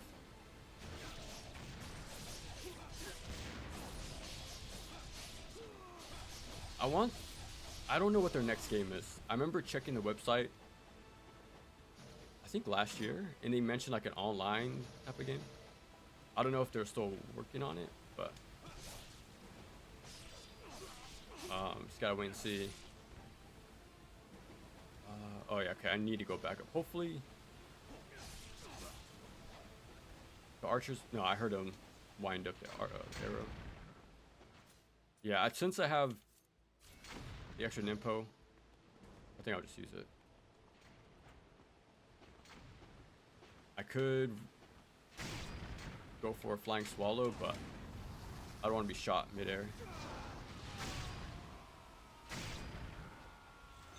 Oh, thank you for the magnet hands. That was very generous, too. Yeah, I'm not risking that. I'm using the max upgraded Nimpo. Get rid of it. Okay, usually I would go all the way back, but I'm just gonna use a save file. If you're playing Master Ninja on a fresh file, I say don't use this. I say go all the way back, go down the shaft, save there. Because there's gonna be a fight here, and a pretty big one. Don't open this chest. These Fiend Bats are tanky and do a lot of damage very fast too. So it's not worth risk doing. Yeah, I've never seen that happen. Oh, there's the whiff again. Yeah, that's another reason why, like, it's better to. Oh, I try to. Oh, okay, nice. Still got the D-limb. Yeah, that's why I said, like,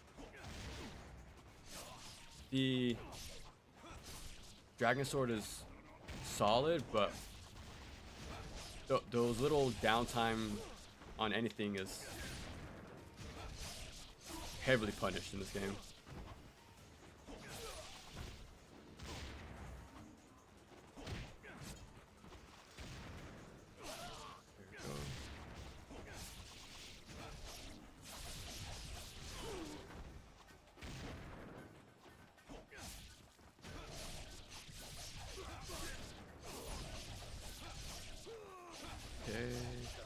But yeah, if Valkyrie Elysium, I thought I was gonna go for like a dash attack.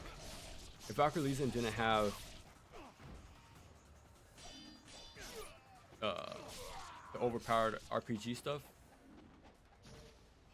I would like it pretty much on the same level as Samurai Jack. I think would have been really up there. Yeah, save this if you don't have Nimpo.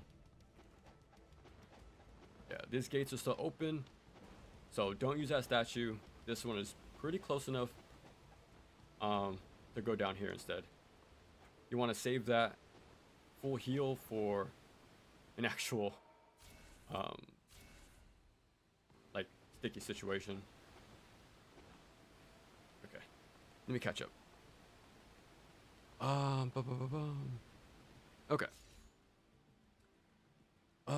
What's your stance on Team Ninja's modern RPG post Ninja Gaiden 2? I like Stranger Paradise. I think it was the perfect blend. It it reached the same balancing between RPG and action like Kingdom Hearts 2 did. Like one doesn't overpower the other, but they both require like deep knowledge and skill of both systems. So like that's why I think it's up there as one of the best action RPGs ever made with Kingdom Hearts 2. Yeah, I think that did the blend pretty nicely. Rise of the Ronin, they really toned down on that. There's still a lot of the gear drop, but the stat build things are nowhere near as crazy as Neo, or as nowhere near as Neo or Stranger Paradise. It's way more simple, like approachable. That's for sure. Ooh, he almost got the grab. Oh, let me just, yeah. And backtrack. There's a few fights, so I'm still gonna skip this. So definitely recommend that. And go down here because it's not too far away. Just a little ladder climb, but it's best to do.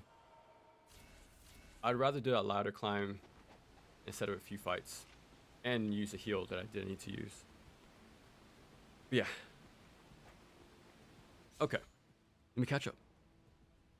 I might be starting moveset videos alongside gun showcase. Yeah, you definitely should. Those are very helpful. Yeah, man, those are very helpful for sure. They're very cool to see. Okay. When you're a new player, walls might look like it's hindering, but that's eventually used. Yeah, walls are crazy fun in this game. They weren't used too much in 1, but I really like how they used them in 2. Might be last question. You can keep asking. I have no problems. I have no problems with that. Have you had feedback on games being designed like one way and people calling it as playing it wrong? Have you on games being designed like one way? I don't know. I don't know. I don't think that's happened. Well, I think for Astral Chain maybe. I think I got something like that. But that's why I pointed out the what you call it, my results screen showing S plus. Like that's just how the game is. You know, that's just the downfall of cooldown based combat. That game kind of opened my eyes to not like them as much cooldowns. So before I was fine with them, but now maybe not. Oh, I wish I didn't look too much into Darksiders 2 RPG stuff. I just the sub weapons were so good. I just couldn't dig into it at the time. I really liked the claw, the gun, like the stuff was really fun. And Darksiders 2, really fun game. I prefer vanilla. Which version I prefer of NG2? I prefer vanilla. It's smaller. Well, because like I said earlier, Ninja Gaiden 2 Black is too much of a hassle to keep around. It's 80 gigs plus to have on your console, and that's just modern gaming. But that's just a huge turnoff. Yeah, D-limbs are a bit inconsistent. Nowhere near a Sigma 2. It's a lot better, but vanilla has better D-limbs, and since that's the main mechanic, you want that to be as consistent as possible. Oh, I messed up. Dash. So this is also really cool, like little map, like battle, how do I say? Small cramped areas to use to your advantage. Like, this is cool stuff. Using the shurikens not to grab to the wall. Yeah, I really like this little section. Like, to use to your advantage. Like that's just some classic 2D action game stuff. Whoa. Like using the level design to your advantage. I thought there was IS Ninja, but I guess not. Yeah, kick this open, hold block, jump, and then yeah, just use that to kill these guys instantly. You'll get way more money for killing them with UTs anyways. Okay. I think the essence is still behind me. Yup. The Ninja Gaiden 1 strats coming through. Oh no. Okay. Now it's a good time to backtrack. Oh, he's alive? Okay. Yeah, from here, now we want to go back and use the statue we missed. Yeah, this is the moments you want to go back. But yeah, Ninja Gaiden 2 is, even though it doesn't have this small collectible stuff, not I mean like unlockables, like costumes, like I really like that in 2 Black. I do like the little map changes it kept from Sigma 2. And I'm telling you guys, I really don't like jellyfish. And like the red eels, those forced fights are not my favorite. And they only get worse the more you see them, so. It's like if they took those enemies out, which I like they did, but yeah, 2 Black is so close. It's so close to being a good follow-up, but it's missing some stuff. I'll just buy 1. Yeah, I don't want to get too much. Yeah, I wish it did so much more. Like I took this part out of the video, but I was gonna mention that I wish it improved mechanics as well. Like bring back mechanics from Razor's Edge. Like have the cancelable Izuna drops. Have those little improvements that Razor's Edge brought, or like the extra cancels, because that's what Black did to 04. Like it added more lenient end lag and cancels to that game. It was more fluid and non-stop.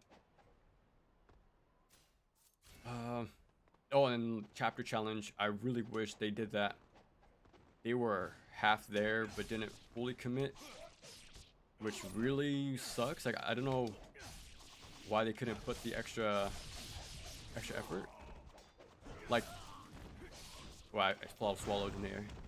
Like I don't know how Razor's Edge could have done it in 8 months when this game couldn't. So yeah, and like why not have put in the old modes from Sigma 2 Plus, the Vita version. Yeah, there's so much that game took out that they just should have improved upon.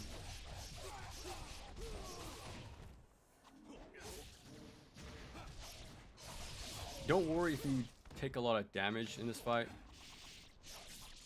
I'm surprised I didn't delimb. Okay.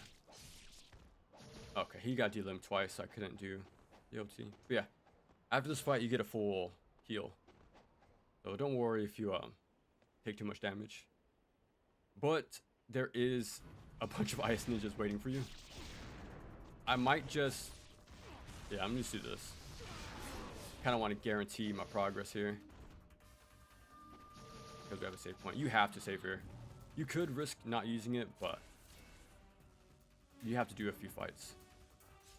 Okay, let me catch up. Oh, I gotta take off. Thanks for stopping by with this little practice stream. Glad you stopped by. Heck yeah. Until next time. It'll be some time, but yeah. Ninja Gaiden 2 is crack. Yeah. 2 Black, 2 Brown is good, but the visuals are nice in some areas. But yeah, some places it's muddy, too dark. Yeah, the lighting is not as good as vanilla. Yeah. Oh, doing more FPS stuff. Because of my description, I say shooters, right? That's something I want to do. I remember I wanted to do, oh crap. Like, Bright Memory Reload, I think it's called.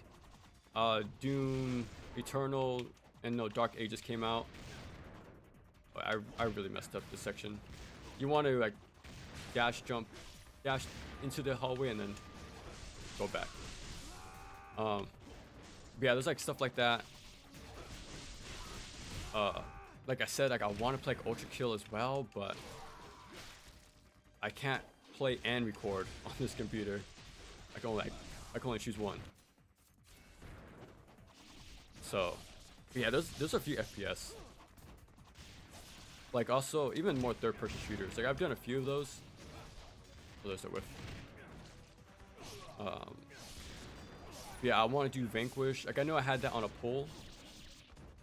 Like for product number 3, part 4 and stuff like that. Like all the Mikami shooters he did.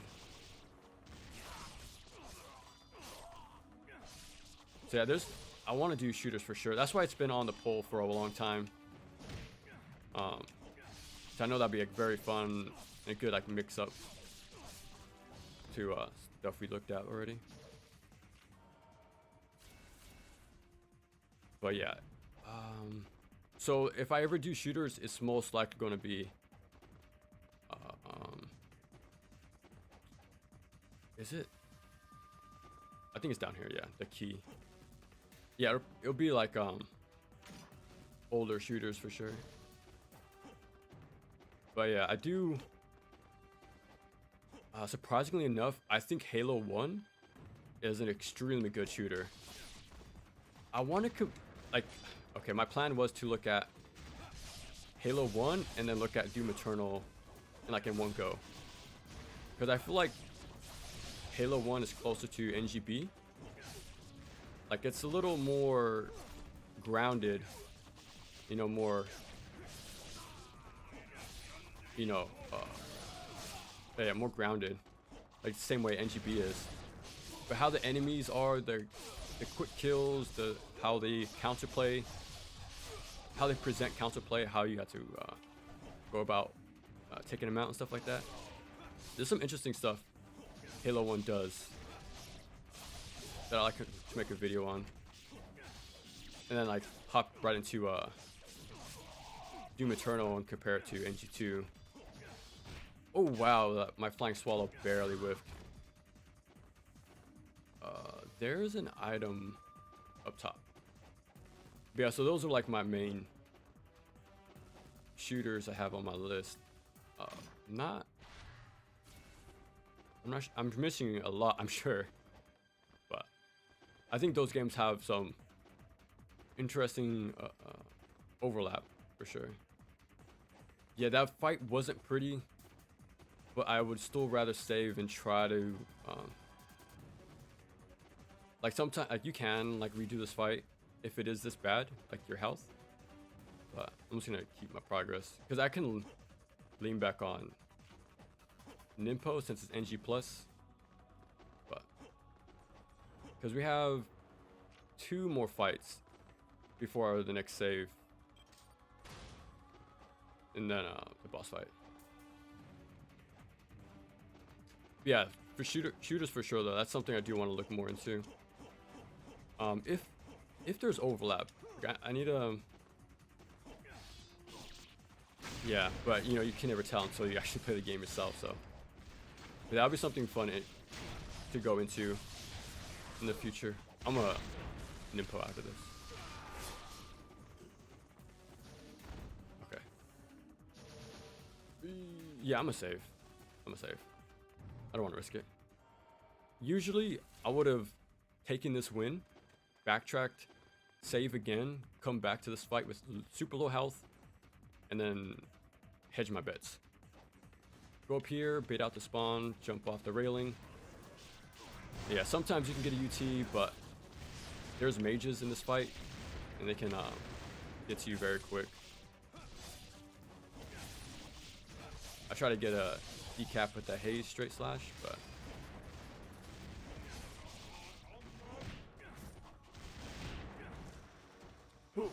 oh no, he teleported right when I was doing my OT. Okay, I gotta do it.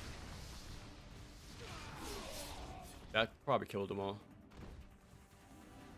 Oh, there's still more. Oh no. I wanted to save all those orbs for after the fight, but looks like we're not done here. Oh, he's still alive? How did he not get hit? Oh, fat fingered. Did not mean to do that. I tried to shuriken cancel, but it's fine. Okay, let me. Well, I'm gonna heal, save, and then I'll catch up during the cutscene coming up. Oh, let me get the lunar. Okay. Okay. DMC 5. That's gonna come up. I wouldn't say near future. Maybe next year, man. Honestly, with all the Ninja Gaiden stuff and how long these videos take, it's gonna be a bit, unfortunately. Razor's Edge is 90% red health. Yeah, that's Kingdom Hearts as well. Being in red, blinking. Very annoying. But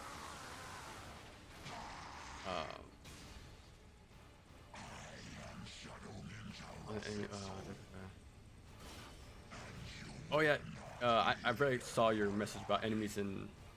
Yeah, that's why I like Halo 1 so much, and Eternal, because I like how the enemies force a certain reaction out of you. I think that's what good enemies should do. They should force a certain strategy, and then when you start to layer enemies like that in groups or in certain stages, that's where the fun's at. Yeah, controller aim, yeah. I play on console mainly, or 100%, so I had to get used to it, like pretty good at it. I do want to attempt God Hard on Vanquish, so my aim's gonna be good forcefully, whether I like it or not. Left 4 Dead 2. I never thought of that actually. Consider Halo Reach Eli Peak. Interesting. Yeah, I've only played whatchamacallit. I've only played Reach at my cousin's house back in the day. I think there was a like a horde mode, wasn't there? Like an arena mode, like a wave-based arena mode. Like we would play that all the time. And I liked how like all the enemies and the customization and stuff. I'm really messing up my. Oh, I didn't know there was an impo drop out there. Oh, I've never seen that kill animation before.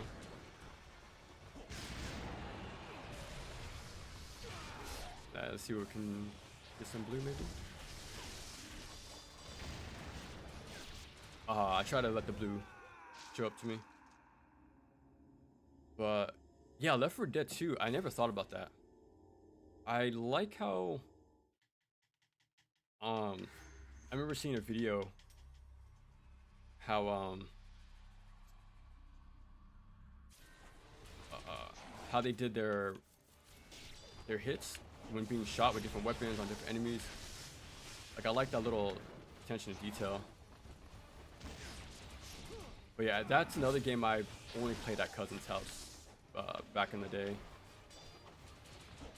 So I never played it too much myself. And I know it's like more multiplayer game too.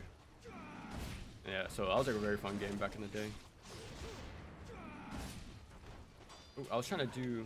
Oh, I saw that red orb, so use that to my advantage. Oh, I'm surprised I didn't do splash damage on the boss. This should though. That just destroys him. There's a fight. Yeah, that's because I have a level 3 Lunar. It does so much damage. With us. Stop struggling. Take us up. Oh yeah, I heard about that. Like how they would try to fear, yeah, how they would try to corner you, surround you. Um, man, I only played that game once, but I like the stages, like how, yeah, that's something else I really like about Halo 1. They feel like these different, unique, like, shooting, stages to make things interesting. That's what Fear 1 has. Okay. Someone's showing up behind me as well. This guy.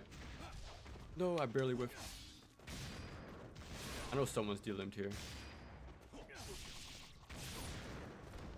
Uh-oh, this is bad. Okay. Okay. Once you cross this pillar, they should spawn in. Ooh. I messed up my my dash. I barely connected. Ooh.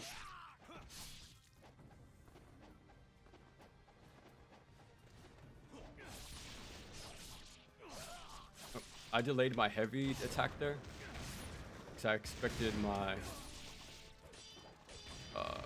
on-landing X to heal him.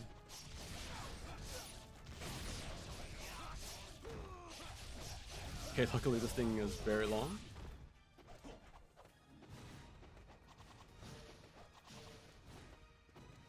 Oh, there we go. I don't know why I did that. Can't get his legs cut off. I'm gonna risk doing this fight.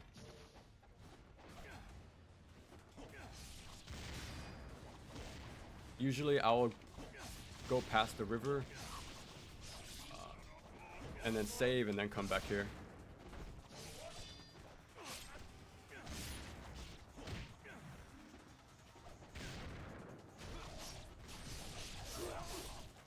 Yeah, you get a Life of the Gods here with the one orb, if I remember.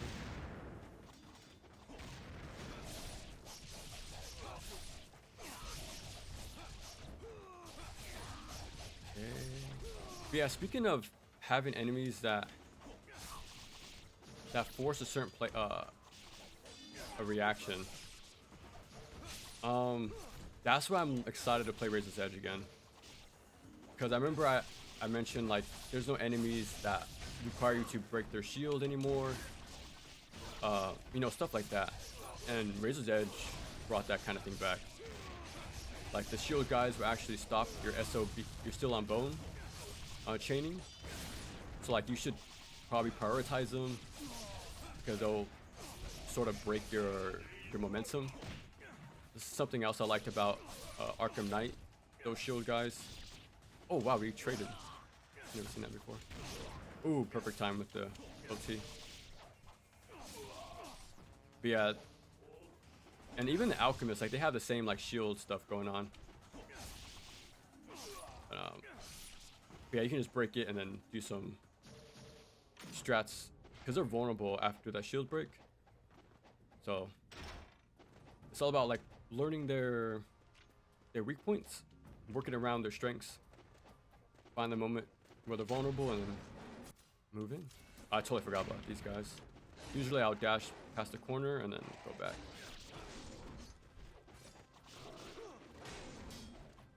But yeah, and even enemies improve on the de-limbed sort of mechanic. Like they actually make man, I'm excited to play Razor's Edge because like if you de-limb certain enemies, they become stronger.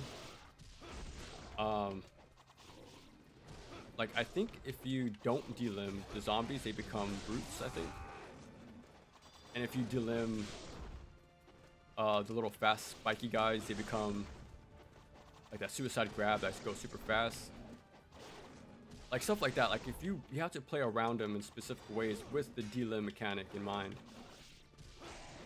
Like they really took the idea of 2 and did some extra stuff with it, which I liked a lot. Yeah, I'm really excited to see to play that again. But and when it comes to dodging stuff, I'm very curious to see that in action. So I never played Razor's Edge on the higher levels, so I never seen it when it was really bad. But now I will, not pretty soon. But I want to see if it's a way to sort of, if there's a consistent logic to it, because that's how it is in Ninja Gaiden Black. Like, they've been dodging your attacks since day 1, so, but they were punishable. That's the important detail. They were punishable back then. So if you can punish their end lag like an NGB, then that's a good thing. But yeah, we'll see. We'll see how that goes.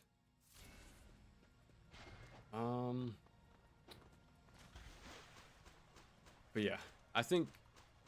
Oh, I should have used Inferno a little earlier, but I got lucky. Quickly flying swallow right after, because it has iframes on the way in, and you want to avoid the arrow. But yeah, there's so much I like about Razor's Edge, and I want to make, when I get to there, I want to make the comparison of, like, this is what Ninja Gaiden 2 Black should have done. Like, both Ninja Gaiden 3 Vanilla to Razor's Edge did the same amount of effort Black did. It improved mechanics, improved enemy design, gave more content, more weapons, like rebalanced things, reworked certain things. Like, Razor's Edge is on the same level of a re-release as Black, I'll say, when it comes to, like, effort. New characters, right? Not only were they just tossed in, but their mechanics are unique to their own. They're finally fleshed out.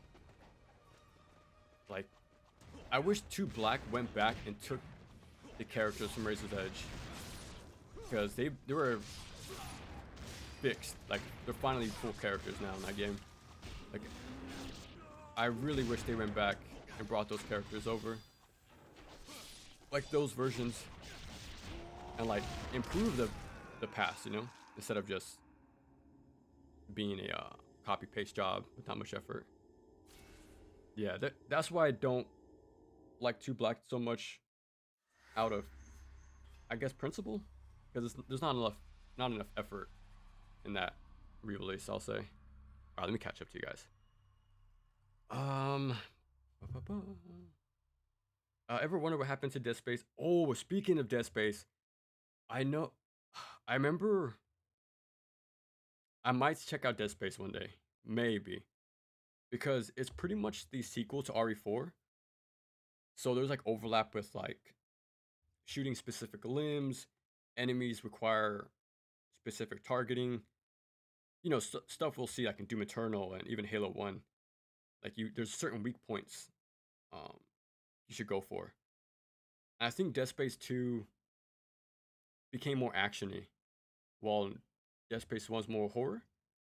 So I'll probably look at Dead Space 2 if I would have to just choose one. But yeah, that'd be super interesting to play that for the channel one day. Yeah, Dead Space 2, that series in general is super, super good. Oh my god, dude, Curse of Gamma, I've never used a single time. Like, I heard it's really good, but you're from Russia? Holy, shouts out to that, man. That's pretty awesome. We're really bad at making hack and slash games. Captain Blood. Oh, wasn't that a like a PS3 360 game that was like stuck in limbo all these years, and now it's finally being released? I'm really excited to play that, because to have that type of game nowadays is very missed. Like, they were common back in the day. Like, I grew up playing like Dante's Inferno a lot, Splatterhouse. Like, even though they were just schlocky action games, but I really like them. Like really like them. I remember going through Dante's Inferno for each what you call it? I'm just getting bounced back and forth. You can despawn these guys actually. Let me do that. There's so many stuff I want to talk about. There was a part I cut out in the video. I was gonna say how Ninja Gaiden 2 is the most faithful game to the NES titles. There's despawning enemies. You have to learn the trigger points, like the spawns. Using level to your advantage. Like there's some really one-to-one ideas to this game. Like the story is pretty similar. Like Ninja Gaiden 1 starts with your dad fighting somebody. Same thing happens here. Your dad's fighting Genshin. And then a ninja steals the demon statue. Same thing happens in the NES games. Then you go on a world. What's the word? Globe-trotting adventure. There we go. Just like the NES games. Going to the forest and stuff like that. Like NG2 is the NES games in 3D. I guess the perfect one-on-one conversion, I'll say. That's why I like this game a lot. Like that's why I think it's on the same level as NGB. Like I like NGB for being a more complete package and more like unlockables, more modes. And it's kind of unfair because Ninja Gaiden Black had a re-release because like 04 wasn't fully fleshed out either. So NGB is like the rework we never got for NG2, sadly, even though they tried multiple times. That's what makes it even worse because they had the second chance, but they didn't do anything with it. But yeah, you can probably sense my frustration with 2 Black. Ooh, okay, very lucky. Oh, he's still alive. Yeah, I'm Oh no, that's NG2 for you. The exploding wall shurikens. Yeah, that's fine though. Let me catch up. Oh yeah, I heard the Curse of Gama is super good, like on the stairs, for example. Captain Blade, yeah, I've seen one video. I don't know if it ever released yet, but yeah, those type of games I'm really looking forward to playing. Like same for Golden Axe Beast Rider, even though it's very meh, to put it nicely. Like I like that it exists, you know, those type of games in that generation. You're an OG if you can remember Ninja Blade. Yeah, I have a video on that game. From Aping Team Ninja 20 years. Yeah, that's a very QTE heavy game. I wish at the time in that video I mentioned like Dragon Slayer, because that's what it is. It's like an action movie. We just cut with prompts plastered on screen. Like those cutscenes are cool. Like they're really awesome to look at. But yeah, it's cool set pieces with button prompts on screen. Cool ideas, cool style. Like the whole modern day ninja thing. Like, you know, like NG2. But oh man. Whoa, these guys despawned. Oh. Okay, I'll risk it. I think I'll just spend a Nimpo just to be safe, honestly. Let me spawn everybody. No spawn. Okay, maybe they spawn after I kill these guys.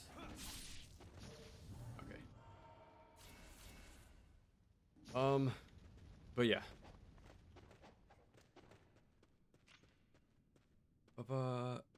Oh, Cuddly Carn. I played the demo, but I really wanted to play it because it's like, again, that's like a PS3 360 type of game. Like,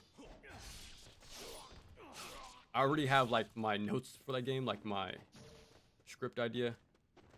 But I'm pretty much like, imagine if Naughty Bear, Lollipop Chainsaw, and Yaiba combined. That's what that game is.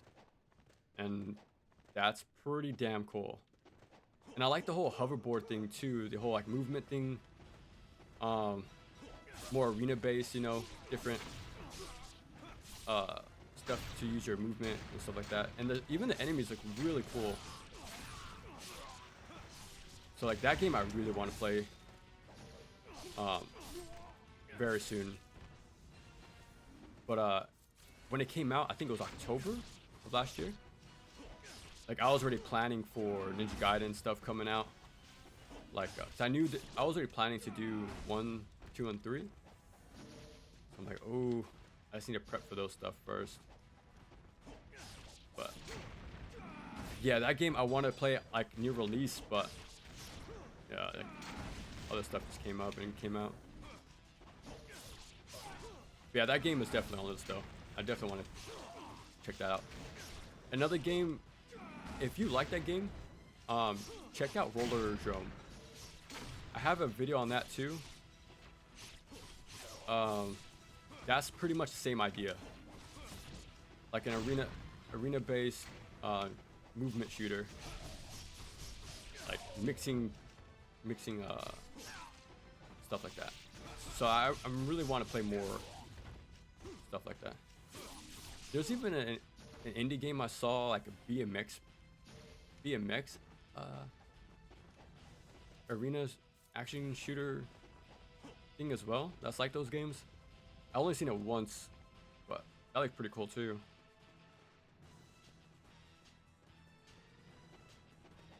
Let me go save. But yeah, those type of games, I'm glad they're coming back.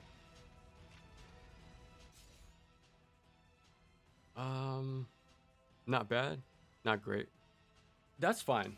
That's fine, honestly. Like, I just want more action games in general. Like I said with Beastmaster. Like, even though it's very rough, like the mechanics aren't fully fleshed out, like I'm just glad they tried something. That game is there. Like that's why like Roller Drome, I'm pretty sure I'm gonna like Gory as well, because it's like it's trying something different. It's being experimental again, like how you know, these action games used to be, especially with their movement. That's why I'm really curious about playing those games. Yeah, it's Master Ninja. Like I said, you really should take your wins and run. Like, even though you have to backtrack like this, it's gonna save you the headache from doing rows or a gauntlet of fights. Yeah, I'm really looking forward to playing Gory someday. Oh. Okay. Yo, another game that reminds me of that is Bloody Bunny. It's a Switch exclusive, very budget title game. But yeah, that's another like it harkens back to those PS3 360 games. It's a simple, it has all the basics, right? Perfect dodge, perfect blocks, your rage meter, you know, it has all the basics. So it's just like a fun game to play on the weekend, and then you like the crazy concept of it. And yeah, same way. Oh no. Okay, never mind, that worked out. Like Bloody Bunny is pretty much like Splatterhouse. Like, oh, actually jump down here and like, oh, I was way too slow, but you can jump down here and kind of beat him to the punch. Use my iframes. Oh, missed my guillotine throw, but it's fine. Yeah, sadly, Bloody Bunny never got the sequel. There was a trailer like 2 years ago now, for a sequel, but it never showed up, and that sucks. Like, even though I rated the game low, because like mainly because of the controls, it's very, oh, there's a word, targeting. But yeah, that game I did enjoy. But I really wanted a sequel to like improve things. Yeah, you jump down here because enemies have to either walk all the way down the stairs or jump down.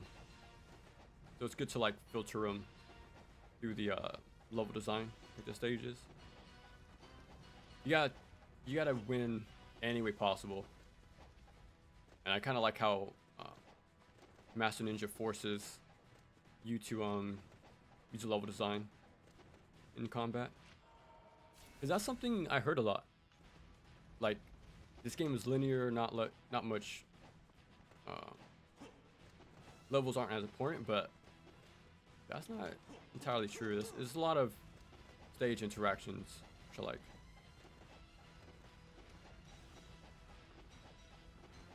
I was gonna.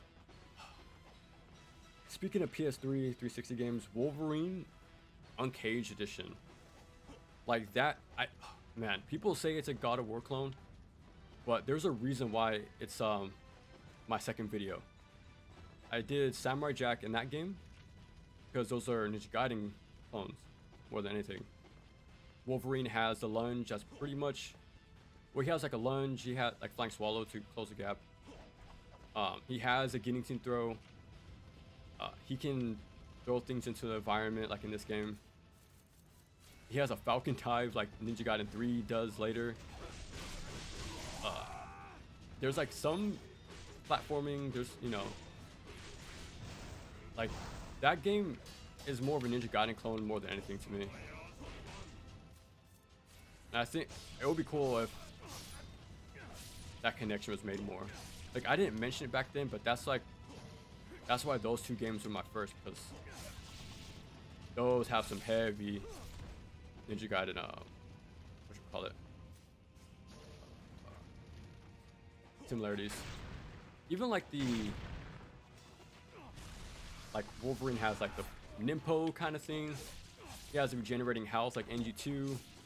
You know, like there's some cool connections. Now, would I make that video to make that clearer? I don't know. But that's a really fun game though. And again, it really sucks. Modern day preservation is so bad for that generation. Well, I mean for licensed games. Like Transformers is gone. You know, that's locked away behind a license. Wolverine is too. All the Spider-Man games, like Web of Shadows and all that, Shadow Dimensions. It's a shame. And then physical is super expensive. The consoles are only getting older, so it's not getting easier to play these games. Okay, so you want to save, get the lunar. Okay, let me catch up. Have I played Dynasty Warriors? Origins, I do. I haven't played it, but I want to. It looks like Wo Long. It looks like the perfect bridge between Dynasty Warriors and like a Team Ninja action game. So I wanted to play it, but Ninja Gaiden. Covering this trilogy is like all hands on deck right now. Excuse me. I played it. Oh yeah. Solstice. I have the copy. I got a physical copy off Amazon for like 15-20 bucks like 2 years ago. It's just been sitting there for a rainy day. I was gonna play it when I had nothing to look at, but there's been a lot to look at. So that's definitely on the list.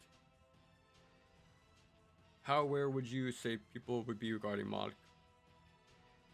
I don't think people are aware at all, honestly. I think the only main examples is like DMC 5. 3 just came out with one. Kingdom Hearts 2 has a mod as well. Ninja Gaiden Sigma 2. That's all I can think of. Like, they're there, but they're not super common. And, you know, only PC, right? So, not a large majority of people can have access to that. But I like people are doing that though. It keeps these games alive even more. Keeps them interesting. Yeah, Assault Spy. I wanted to play that so much, but it's not on console. I know they're making a new game, so I'm glad they're doing more stuff. That's awesome. Transformers is way more Ninja Gaiden than Platinum. AI Mac. Yeah, that game was awesome.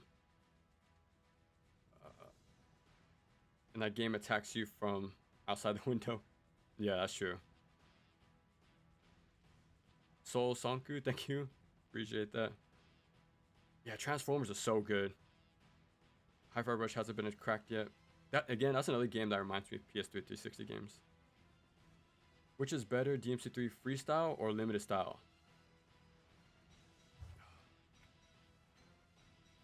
Better is the important word here. I think it's I don't know. I think it's cool. I think it's cool that it exists. But I'm such a what's the word? Purist? Like I want the original vision, but I like that it exists. I'm not gonna say that if speaks down on what they created, that type of thing. But yeah, I prefer the original, like limited, like having the how each style had their own strengths and weaknesses, and how that forms your own play style, and then with enemies and stuff like that. But yeah, I prefer how it was originally, but I do like that free mode exists. Like I said earlier, like it just keeps the games alive and interesting for longer, like for more years, because it is a 20 plus old game, right? So like anything will be nice to like keep those games interesting for, you know, future generations. And oh, hold on a second. No way. Wow, I've never seen this whip. It missed everybody. That's insane. No, he's healing. Oh. Oh, he got me. But yeah, Assault Spy. I wanted to look at Assault Spy, Solstice. Oh, there was a third game. Like a AA, like action game like that. Like in that theme. I want to look at those all together.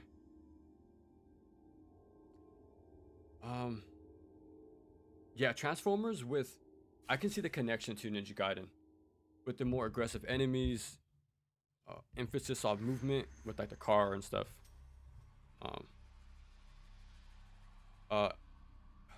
It sucks. I never mentioned Overdrive. I didn't even know that existed. I have the manual too and everything, but I didn't know that existed, which sucks. So that's someone in the comments on my video pointed that out, which I'm glad. I think it makes you faster. So it rewards you for playing fast and efficient, again like Ninja Gaiden.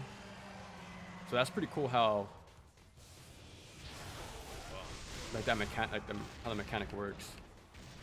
Yeah, I still don't know a whole lot about it. It sucks I totally just didn't mention it in my video. Oh, there's no essence out there? Oh, I thought I got the ET. Okay. He's sleeping. Yeah, that's it. I didn't mention that in my video either. But the time it takes to absorb essence is slower in this game. It takes time to get to you. So that slight pause, like you saw, can cause trouble. But we got through. Well, I only got through because of NG+. I kind of dinged on Nimpo right there. And that's, oh yeah, speaking of Razor's Edge, that's another thing I find interesting about that game. Ooh, I got lucky. He got caught on the wall. But yeah, Razor's Edge, you can't spam Nimpo as much either. That was a very strong strategy in NG1. But they make you work for it the same way they make you work for your UTs in that game. So yeah, that game, I'm really excited to play that game. I think it's very interesting game. Because it purposely counters each playstyle from 1 and 2, which I like. The same way this game makes you break your old habits from NG1. This is bad.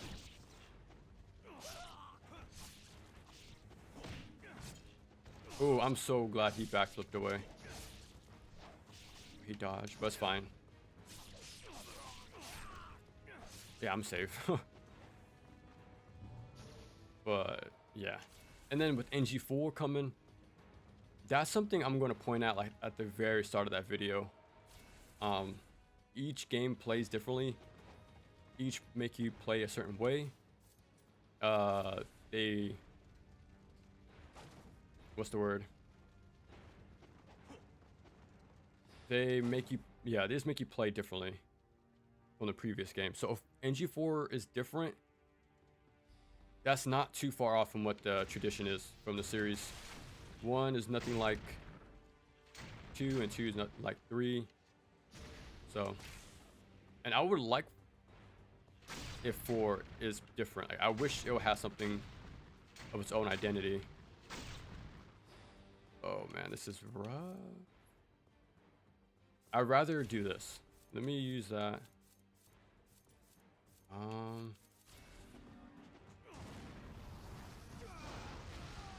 Okay.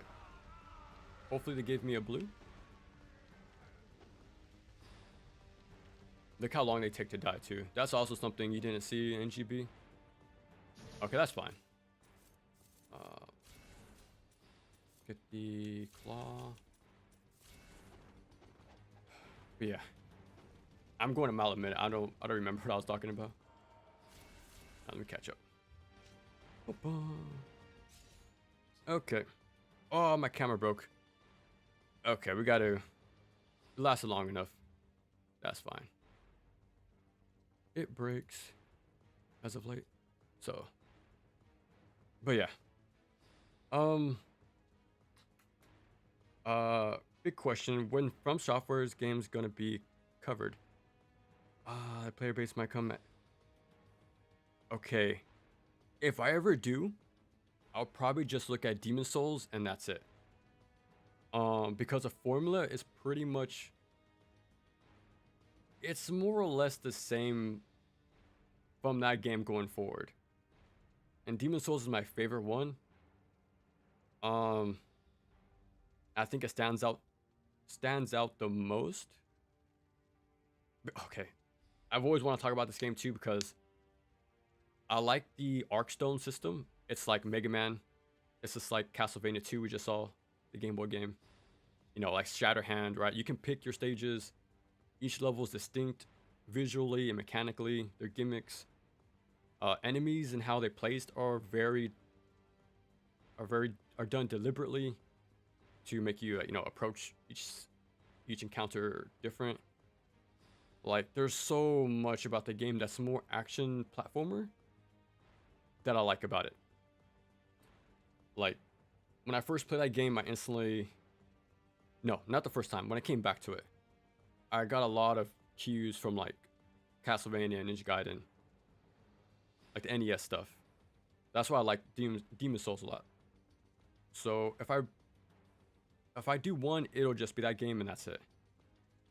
Unless they change it up a lot like Sekiro did. But yeah, other than that, I'll just do the one game and call it there. Because I have the most to say about that game too, so. Bright Memory Infinite, no. I did mention earlier that I do want to look at it for like when I look at shooting games, but yeah. Yeah, I saw the move list for Razor's Edge. That's insane. That's insane. I do like the whole system. Oh, speaking of NG2 Black.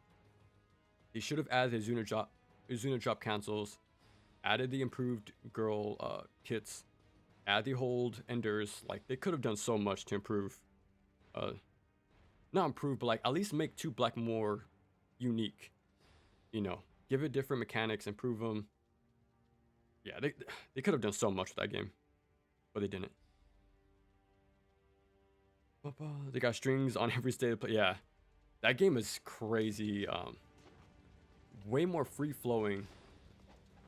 I think the most free-flowing game in the series, because everything chains into each other. Like, there's more cancels than ever before in that game. So, yeah, that's gonna be really cool to see. I like that wall kick. Oh, okay. Luckily that OT animation lasted for so long.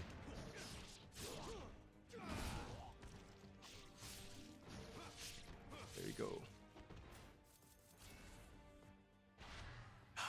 I'm just thinking about Demon Souls now. One day. I remember this clip, so I can remember what I was. Just in case I forget. Stand right here. You see them at the wall already. Just right here. Charge a full UT with the Lunar. And get some easy kills. You'll get Essence to chain the fight. But yeah, Demon Souls is by far top 3 from soft games for me. It's Souls and Sekiro easily up there. And then I'll probably say Bloodborne for the 3rd one. Because again, very reminiscent, like visually, to Castlevania. And that's like probably my top 3 series ever, so to have a game I can imagine it's Castlevania in 3D, yeah, like I'm enjoying that game. And yeah, each of those games are very distinct visually, mechanically. Like, that's why they're my favorite too. They're very unique from one another. I guess maybe Bloodborne one day, maybe? I don't know. But for sure, Demons, I can see that as a possibility down the line. But after Ninja Gaiden, of course. So got a lot to go. There's a healing. Oh, I forgot I have to shoot this. Only an ET, luckily. Doesn't take too long. But yeah, speaking of Razor's Edge getting more cancels, like the series in general got more and more cancels over time. So that would be, I'm interested to see what NG4 does. Because from the clips I've seen, it looks like there's cancels from mid-air combos into Flying Swallow, which is different. Like, you can only do that with you can do that here, but it's not super useful. Like, I cut it out of the video because it's useful, but I didn't use it too much. But it seems like you can do a more better version in 4, which is pretty cool. And then, like, on landing, let me see.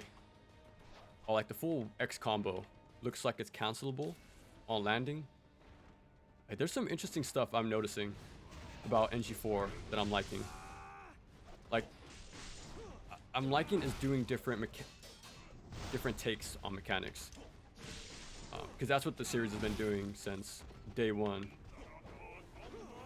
So it's gonna be cool to see that game have its own sort of spin or like identity through its mechanics that it adds or changes.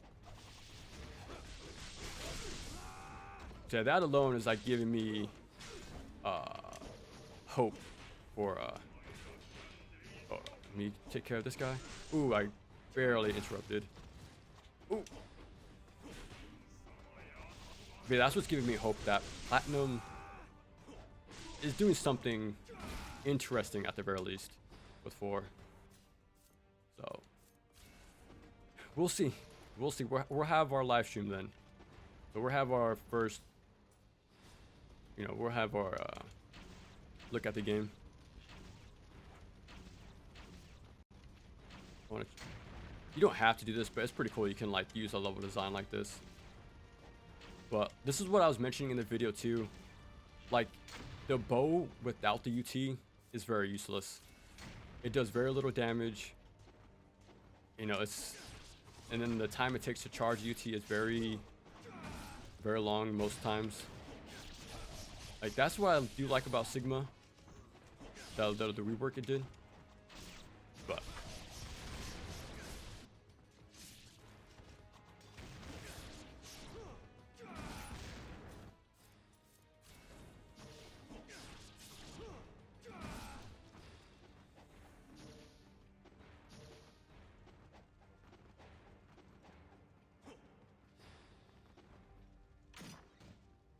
even though they just gave us a save point upstairs, there's another one right down here.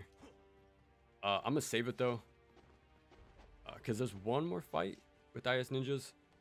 So I'm just gonna hold on a second.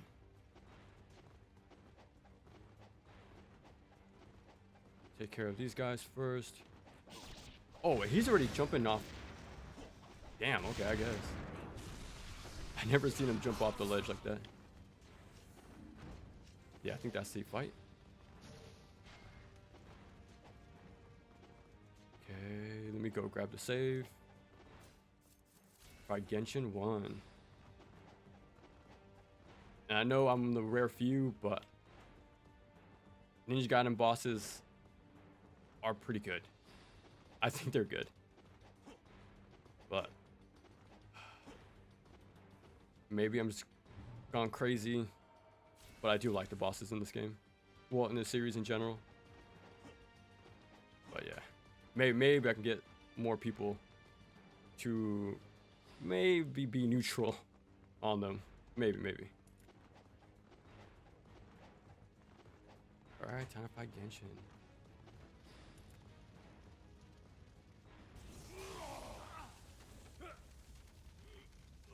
And thus the sun sets on the Dragon Ninja bloodline. Oh, have I watched the DMC anime? I haven't. I've only seen clips and reviews from people who watched it. And I think I've seen what I had to see. And I think I got a good idea how people feel about it. But yeah. Yeah. Yeesh. I'm passing. I'll probably watch like a cool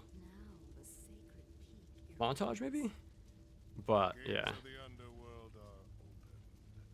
You'll cancel into blade mode. That's the only way. Yeah, we'll see, man. We'll see. Dodge offset and my Ninja Gaiden. I'm at those. No. But I'm trying to think. But Razor's Edge added more cancels with Cicada Surge, right? So it's not new to the series. The idea of being more lenient with cancels, right? Because 2, you can cancel Flying Swallow finally. 3, you can finally cancel Azuna Drop, as well as multiple other things. So it's kind of like the trend with each game. Make it less committal, like 1. But yeah, it just depends what they decide to make things cancelable than before. Yeah, Bloodline of the Dragon Ninja here. AC7. What's... I know what game you're talking about. The FromSoft game, right? Oh, I totally forgot about these guys. Armored Core, there it is. It came to me after a second. But yeah, that game is also very different. Surprisingly, I never played it, but it did look fun though.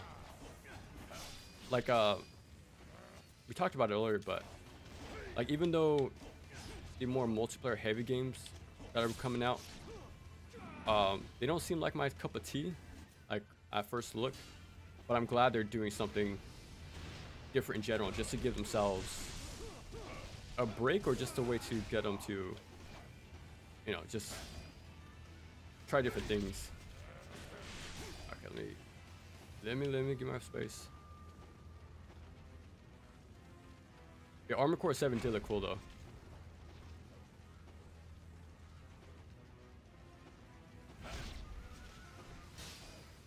Okay.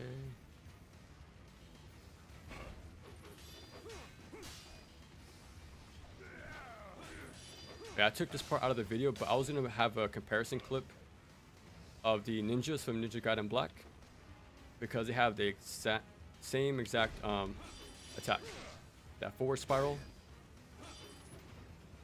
and they're both punishable. So I like how that stuff got carried over to this game, like another ninja type enemy.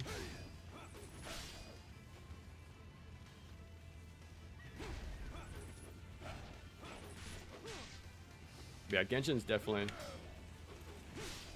one of the better bosses in this series for sure. Oh, we got lucky. But yeah, we'll see what Ninja Gaiden 4 does. I'm not on the skeptical side. I think they can do something cool. So, but still, fingers crossed. You never know. Ace Combat, isn't that the jet fighter? But yeah, there's what? Armored Core, Assassin's Creed, Ace Combat, Astral Chain. There's a lot of games with the AC subtitle.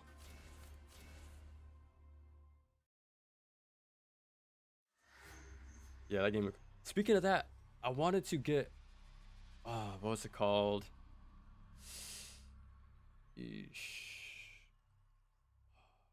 Hyperburns. Oh crap. It's another Jet arcade game on the 360. I tried to buy it before the store went down, but by the time I found out that game even existed, watching those type of videos, that game's been delisted for like years, or a year. So I missed out on it, sadly, because that did look like a cool arcade game. Luckily, the games I was interested in on the store are on backwards compatible. Like Ninja Gaiden is still there. Some like other indie games that I was checking out. Like, there's something called Ninja, like a ninja platforming game. Oh, that's pretty cool. Bullet Witch was not backwards compatible though. Luckily, I did get that before the store closed, because that's not on the store on the modern Xbox storefront. So I have that downloaded on the 360, ready to go someday. So speaking of shooting games, that'll be something someday.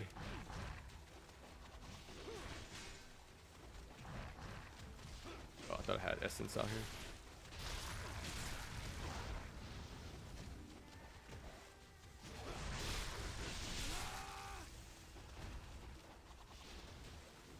Ooh. Yeah, the Essence took a lot longer to get to me. It's slower compared to like NGB for sure. It's not as fast.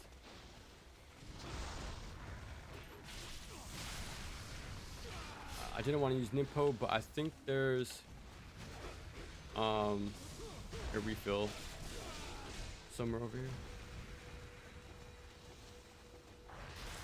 Okay. Yeah, I wanted to wait for him to act first. Yeesh. Wait. Luckily, regenerating health is a thing. Whoa, when did I miss this? Oh, shoot. I have the money, so might as well. Whoa, I missed all this? I mean, I guess. There. Okay, well. I'll take it. Afterburn. I think so, yeah. I think so. I think that's it. Yeah, other than that, though, there's not... There wasn't a lot of stuff on the Xbox store that I missed. Well, that were locked on that store, I mean.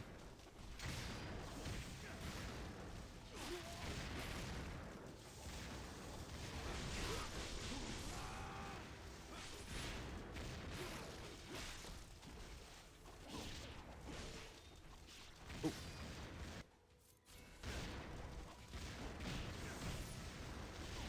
Oh, I tried to go for the OT.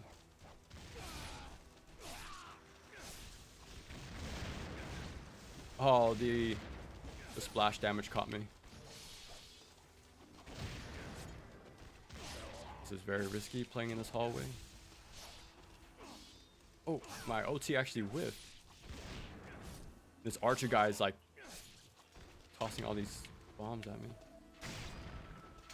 Let me actually leave with the HP regen kicking. I think they chase you down, but I don't remember. Okay.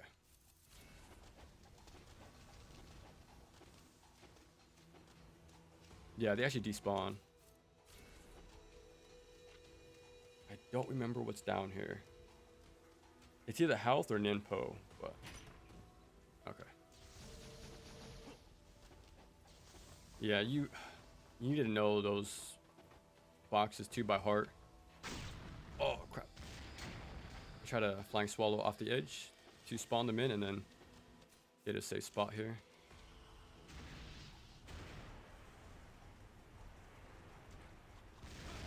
No. That's why I usually do the lunar right there, but it's fine. So you don't have to worry about it whiffing.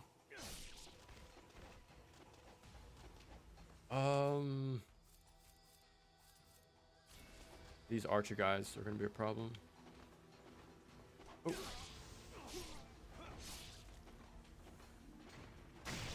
Oh, there's more? Uh-oh. And there's one more fight too. With a bunch of mages and stuff. And they're still alive? That's crazy.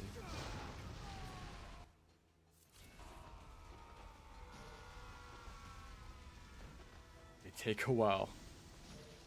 Okay, there we go. Yeah, there's more of these guys. Oh, I thought I had wind blades equipped. Yeah, I haven't seen anything on the Nimpo system for Ninja Gaiden 4, so I'm curious what they're gonna do. So I did see Essence, that they're back, but I'm not sure about Nimpo. Let's maybe see how that works. Okay.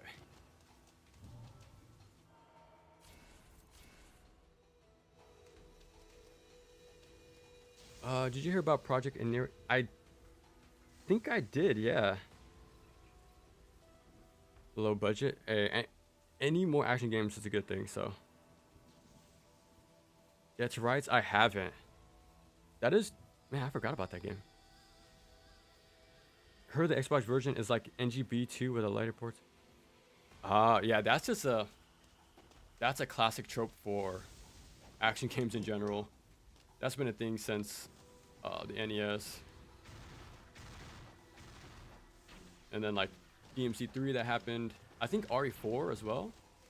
I think the GameCube has a different balance than the future ones. I think. But yeah, action games, man. Somehow balancing is weird with future ports. Same thing with like Sigma 2 and all that.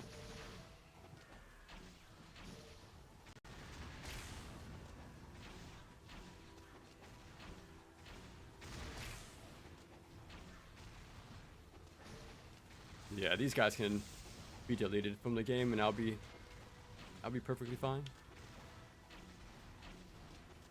That's something else I liked about Sigma 2. I do like how Razor's Edge improves the bow too by a lot. There's cancels to it, infinite ammo. So yeah, it's gonna be cool to talk about how that got improved as well. Yeah, and there's only more.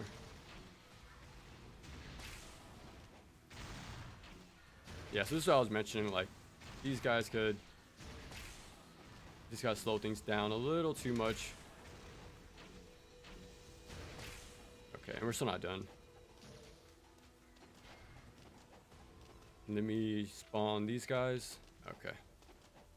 And since UT takes way too long, and these guys are borderline hit scan enemies.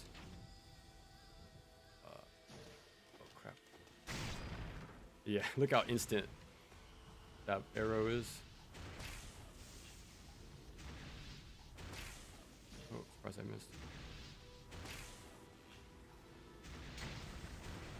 Yeah, but at least we're using level design to our advantage. Okay, there's one more. And yeah, and the fact they deal so much damage, it's even more reason to play it extra safe. Yeah, I think we're gonna do one more fight, and we'll call it there. I think we had a cool little practice stream. I don't think I'll be back for a while. Like I said, I just wanted to test things out, and then I'll come back with Razor's Edge. I'll probably do a full playthrough. Like that for sure, I'll do a playthrough. To have like a companion video, like to have more, to see the stuff in action type of thing. Because I've done full playthroughs. Oh crap. Of like God Hand. Oh no, I don't want to die right here. We have Sekiro, stuff I reviewed. I've done full playthroughs. That's cool, like little comparison thing. So it'd be cool to keep that up with some of the games I review. I think if I really like them, it'd be cool to have the like a full playthrough to go along with it. Have you replayed Sakuna? I have. My friend did rent it from Gamefly, and I borrowed it for like a week. I never got to finish it. I just played it long enough before he had to take it back. But yeah, that game is super cool too. And then it has like the whole well, how would you call it? The city, or like, you know, settlement type of thing going on with it. Like Kunitsugami has the same thing, right? Like you slowly build it up over time. And I like how involved the rice mechanics are. Like I try to understand them, and the little time I had playing it, but I like how far they go with it. I think that's it. Oh, there's one more.